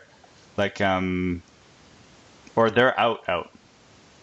Yeah, for sale. I believe 2017. Like local has them already. I know the fitness and cross training models are out. So we've been shipping stuff for months out of the factory. Yeah. But after that, I don't know the maze that it has to go through before it can get to a customer's hands. Yeah, for 2017, I had the Front Street sample, which has been amazing, except it didn't have the shallower groove on the base and the shallower frame groove. And then Todd had the Unnatural, which he had to paint black. Right. That was a previous one, though, right? But didn't you guys get a new one? Yeah, we both got new ones, and then it snowed. Oh, right. Yeah.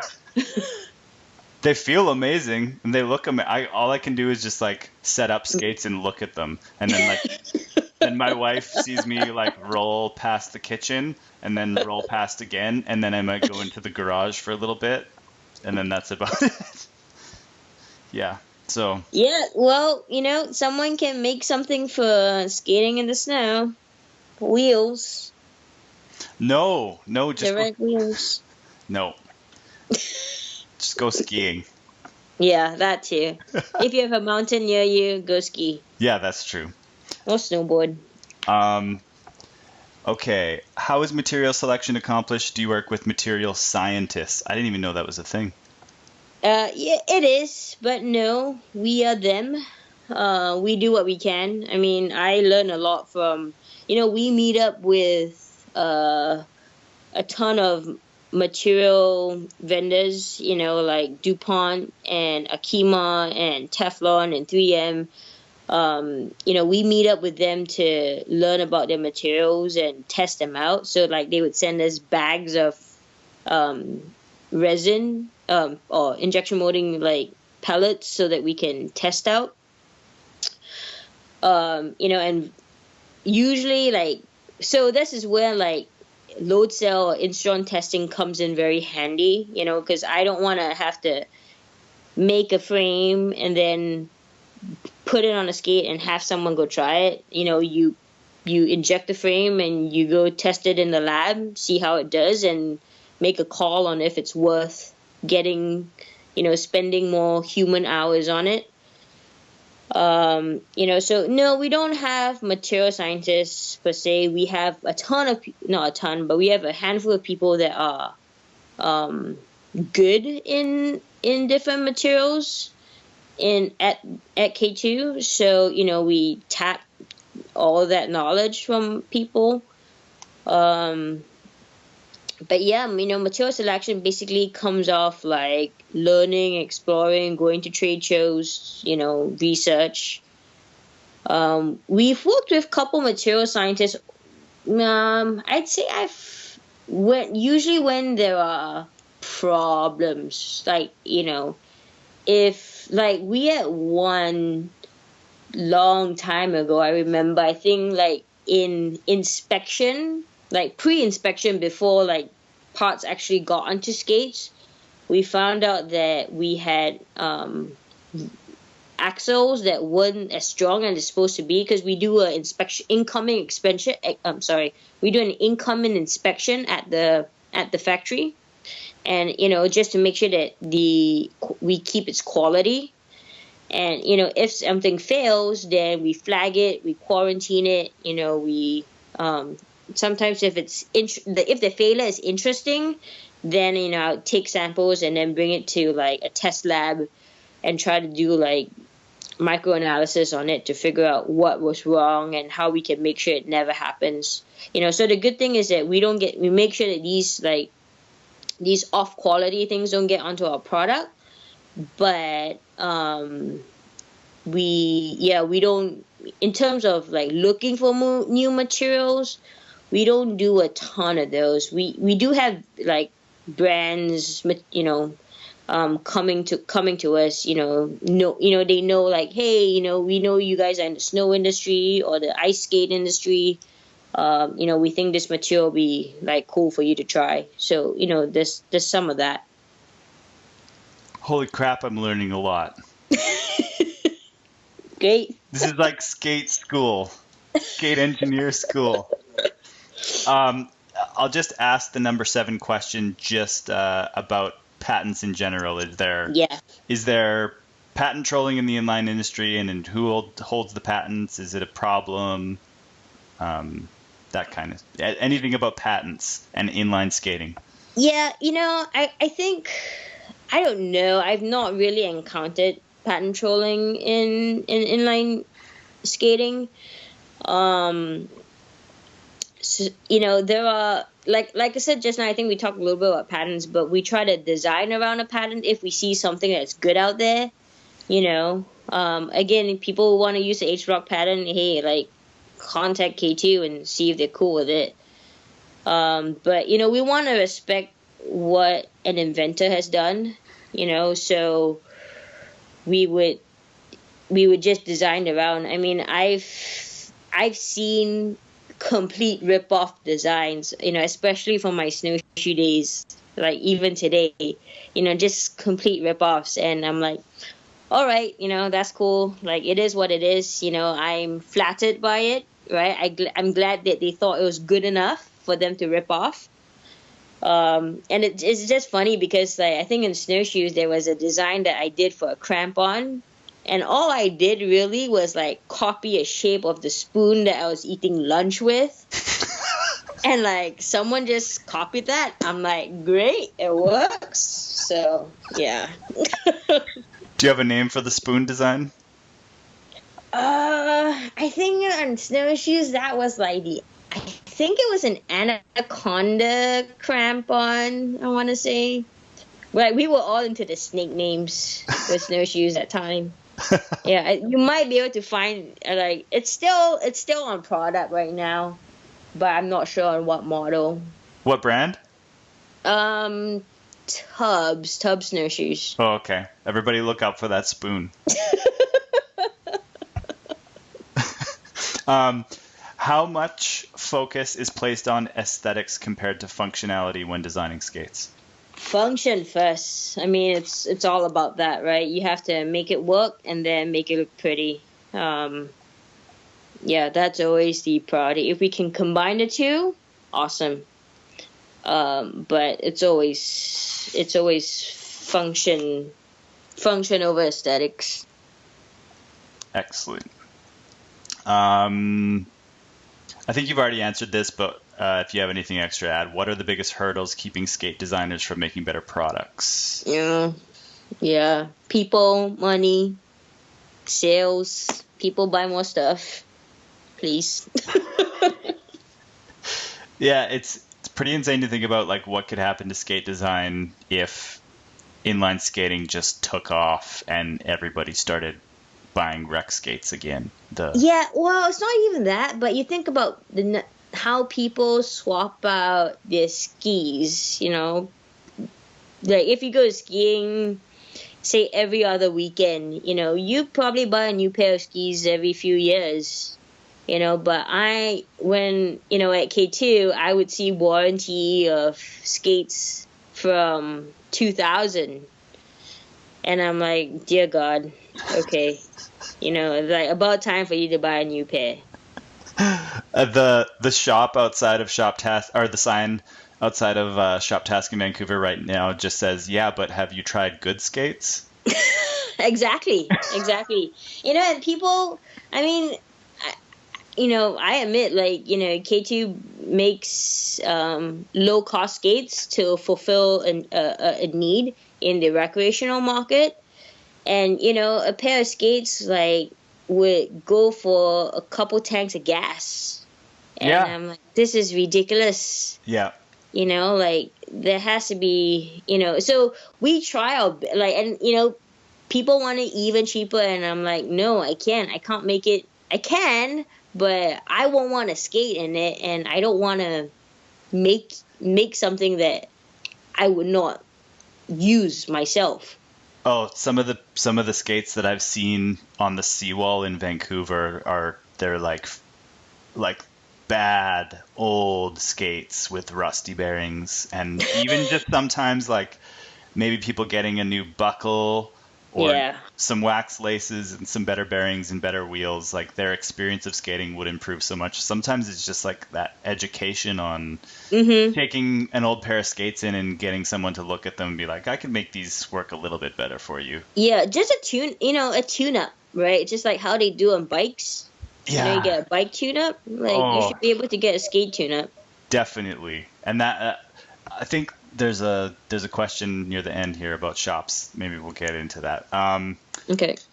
How many mechanical engineers does K2 employ? Just MEs, maybe 15. We've got MEs and we've got test engineers. We've got machinists and techs. The whole K2, yeah. With all those other guys, maybe 25. I don't know. I've never thought of counting. And then are there mechanical engineers that focus on design and others that focus on manufacturing? Or no. It's all one-stop shop. Yep. Everything.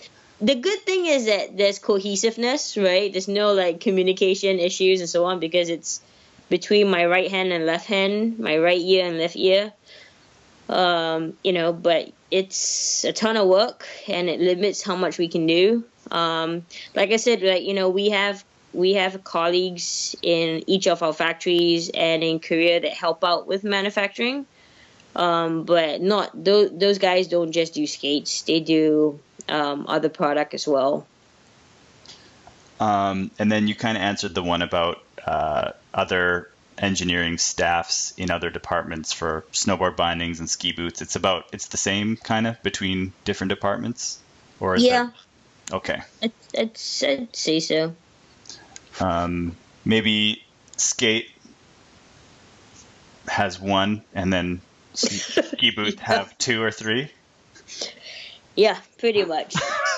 Like, no, well, when I started with skate, it was me, and then they hired someone else, which is awesome because like it took like a bunch of stuff off my plate. But then he got moved to the ski department, and I was just stuck with all the projects again. And then they never replaced him, and I kind of just figured how to deal with it. And we all thank you for it. How many mechanical engineers do you think there are in the world working on inline skates? Ooh, I'd say just, I don't know, maybe a dozen. I don't know. Maybe even less than that. For me, I don't know. Like, have you met any of them, or? No, I mean, no. Personally, I've seen a few of them, like, just at trade shows. I've not met any of them. I've, kind of, and you know this, my past 6 years doing skates, I've, kept a low profile on purpose. Yeah. Good call. So now it's kind of like, okay, I'm done. I'm okay talking about it. So I think maybe a handful. I'm guessing like some of the like places like Power Slide, they have more than one. Because just because they do so much development. So I feel like a dozen is a good number. I don't know. I'm just guessing. And compared to other industries, it's probably tiny. Yeah. Oh, for sure. I think there could be some garage people emerging, but I mean, just talking to you, all of the components that need to work together for a good skate, it's pretty insane. So we'll see probably more frame designers and maybe people who get into specific parts like wheels or frames. But yeah, like boot manufacturers, that's a whole other thing. I feel like wheels, frames, bearings can be components on its own, and then if you did a hard boot and a liner, those two could be separate. But right now at least K2 doesn't play in that. K2 doesn't play in that field. So I don't know. I mean, I really hope that people make stuff and try it out. Like it's always encouraging to see. Yeah, it's happening most since almost the beginning of skating. It kind of has that original feel of 1993 or 94, people making stuff. Right. I don't know if you have to answer this one. How does compensation for a sporting goods engineer compare to peer in other industries, aerospace or consumer electronics? Oh, you can't compare it.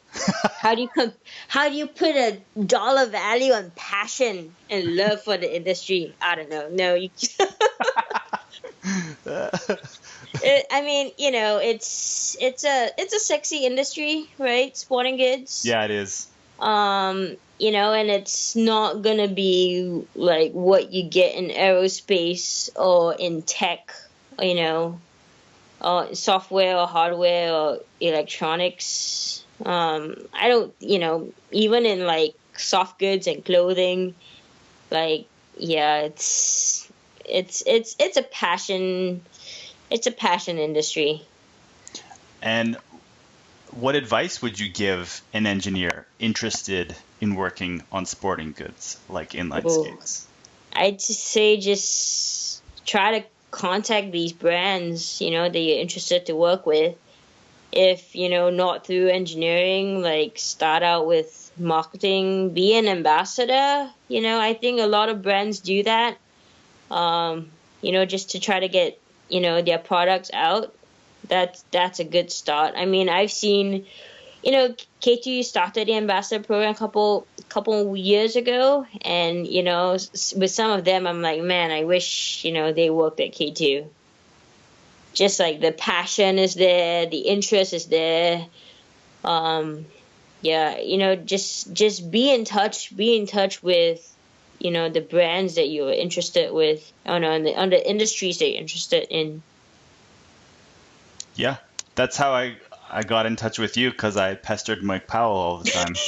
Yeah, and then like we found out, I found out about you guys, and I'm like, hey Mike, do you happen to know the mushroom landing guy. She's like, yeah, I'm great friends with them. I'm like, sweet. I'm Send them my email. I'm so hoping to get him on the podcast eventually, but Do it. Mike, I know, do it. I know, and he has his own podcast. Yes, and I'm gonna plug his podcast, The Power Movement. Guys, go download and subscribe to it. It's really good, and he does one for Powder called Sponsored. Both are great. Mm-hmm. I'm hoping he gets Haffy on Power Movement eventually. That would be really that would be amazing. So 3 questions left. This is a big one. Why did you leave the industry? First job, like 11 years at my first company. I wasn't gonna be staying there. I told myself like either 10 years or when I hit like the million mile club on my frequent flyer. Right now I'm close to 1,000,000 miles actually on United, which is kind of terrible when you think about it. That's insane. Yeah, that's a ton of miles. I just needed a change of industry, and if I was going to move to a new industry, like now is the time to do it. So I chose to go into the tech industry, where it's different. It's not as sexy, but it's just as important to, how the world works and how things. Yeah. So, it was difficult. It was a difficult decision to make, but for my own sake, I kind of had to do it. 11 years is pretty goddamn solid for your first job. So yeah, right. That's amazing. I'm like, I have so much catching up to do with a lot of people when like they switch jobs every couple of years. I'm like, okay, I need to do it soon. Yeah, and again, thank you for your work on Aggressive. And I'm glad people enjoy it. Stuff. That's what's important. Yeah, people are going to be really stoked about the stuff coming out. And they're going to still be bugging me about the big block frame, I'm sure, when they see skating. Industry questions. These are the last couple. All right. So do you think aggressive skate shops are helping or hurting the industry overall? Given most aggressive product is sold online with no opportunity to try things on, skates could be sold at close to half their current price if skates were sold directly from manufacturers to consumers, cutting the shops out of the loop. I believe Adapt sells direct only, for example. Yeah. Again, I'm not your sales manager. But even if skates were sold directly from companies, like all it really just means is that they either earn more or reinvest more into the company, right? So I don't think prices are cheaper just because they sell direct. But they have more capital now to spend on other things. But I love the brick and mortar stores, and you guys out there who keep doing it, like, hats off. I think it's always good. If anything, it's for the community, so and having to try on skates, like I know in Europe when we do like skate nights and when K2 has a tent there, people are allowed to try on different skates. Sometimes people come in with requests. They're like, oh, I saw this VO2 100. Can I try it? And if we have a pair in the demo van, like, yeah, sure, because they don't get a chance to try it anywhere else. So I think having shops is good. It is a difficult position to be in. I completely see that as well. And when it's just a website without having a storefront and just having, you just have warehouse space, that's a lot cheaper. But we couldn't do a lot of what we do if there were no stores around. Yeah, I agree. Hats off to the people doing it. That it's amazing that we even have as many as we do, especially anybody who's doing like more aggressive straight up. Yeah. That's crazy. And then what Jason Leventhal is doing with J Skis is blazing new trails, but it doesn't seem like it's easy. I don't. It's not. I mean, it's, starting up your own business and trying to make stuff off your garage. Like, it's a ton of work, and again, it's a passion industry. You do it because you love it, not because it's gonna, it's not because it's gonna make you rich. Yeah. And shit, you can only sell those goddamn things. It's only use them like 4 or 5 months out of the year. Skates, at least you can use a little bit more. Yeah. Lastly, there's much talk in the aggressive industry about what we should do to keep it alive. Is that something we need to worry about and actively pursue? If so, what action is needed? Thanks for doing the podcast and answering any of this long list of questions. Yeah, for sure. We having visibility, right, is really important. Like we talk about, the Nitro Games and, having exposure. So Nitro Games is great. That's a start.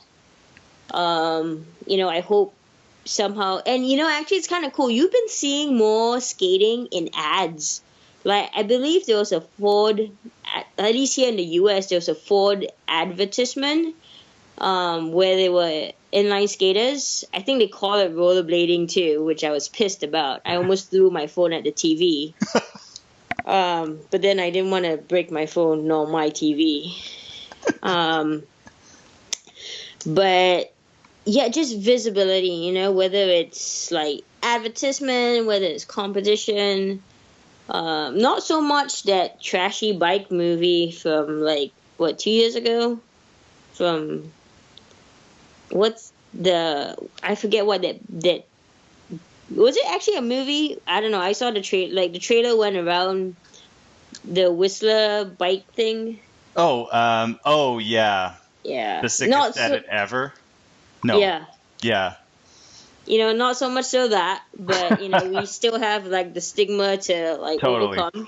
Yeah. But, yeah, exposure. And I don't think it's just the aggressive industry that needs it. I think the whole inline industry needs it. Like I said, aggressive skating is the most entertaining form of skating for spectators, for people seeing it. So that might be what draws people in, So having more visibility, go out, go skate, get your kids to go skate with you if that's what you did in the past. Like, we need more people out there. And I think, strangely enough, YouTube is another powerful one. Nope. Exactly. There's people that are starting to do vlogs and things like that, and there's channels like that, Bill Stoppard's channel. Mm-hmm. Those things are fun to watch. I very seldom watch YouTube videos because I have no patience for videos to load. But sometimes I kind of leave it on to the background, and once it starts playing, I flip back onto it.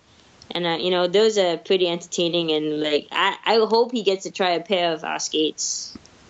Oh yeah. The Soto might be interesting.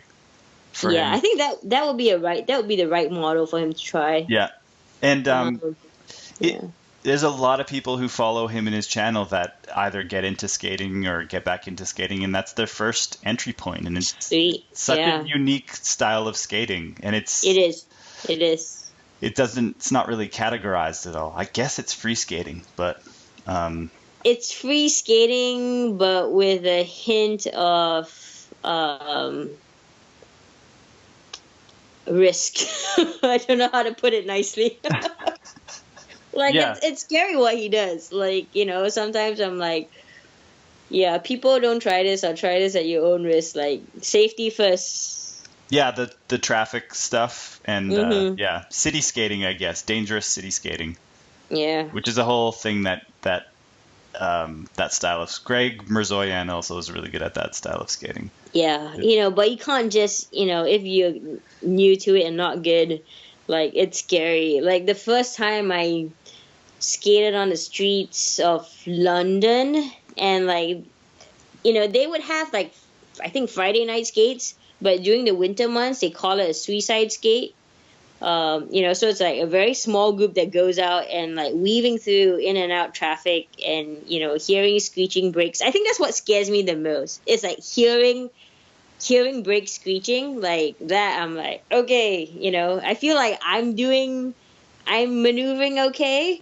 But when I see, like, a driver panic, that's when I panic in reaction to that. But, like, yeah, that one, like, the first time I went, I was, like, scared shitless. I'm like, okay, I don't know how many more times are we doing this. That's amazing that you went skating in traffic. It was called the suicide skate? Yeah, I think during the winter time, it's just a smaller group. Yeah. And I don't know what the group's called, like, their actual name, but, I think they do an Easter bunny skate or a Christmas Santa skate, which is kind of cool. I got to experience that eventually. Mm-hmm. Well, we got through all of it. We did. And it's going to be a long podcast, so. A little over 2 hours. But there's a lot there's a lot of nerdy stuff. There's a lot of everything. And I forgot to say I'm sorry your football team lost. I know. We can never beat the Patriots. I don't know. This is, yeah. Someone always has to take them out for us. But, yeah. Well, go Steelers. Anyway. But you got to do this after, and hopefully I did. That was more fun than your team losing. Yeah, it was. It was. And anything else you want to add before we sign off?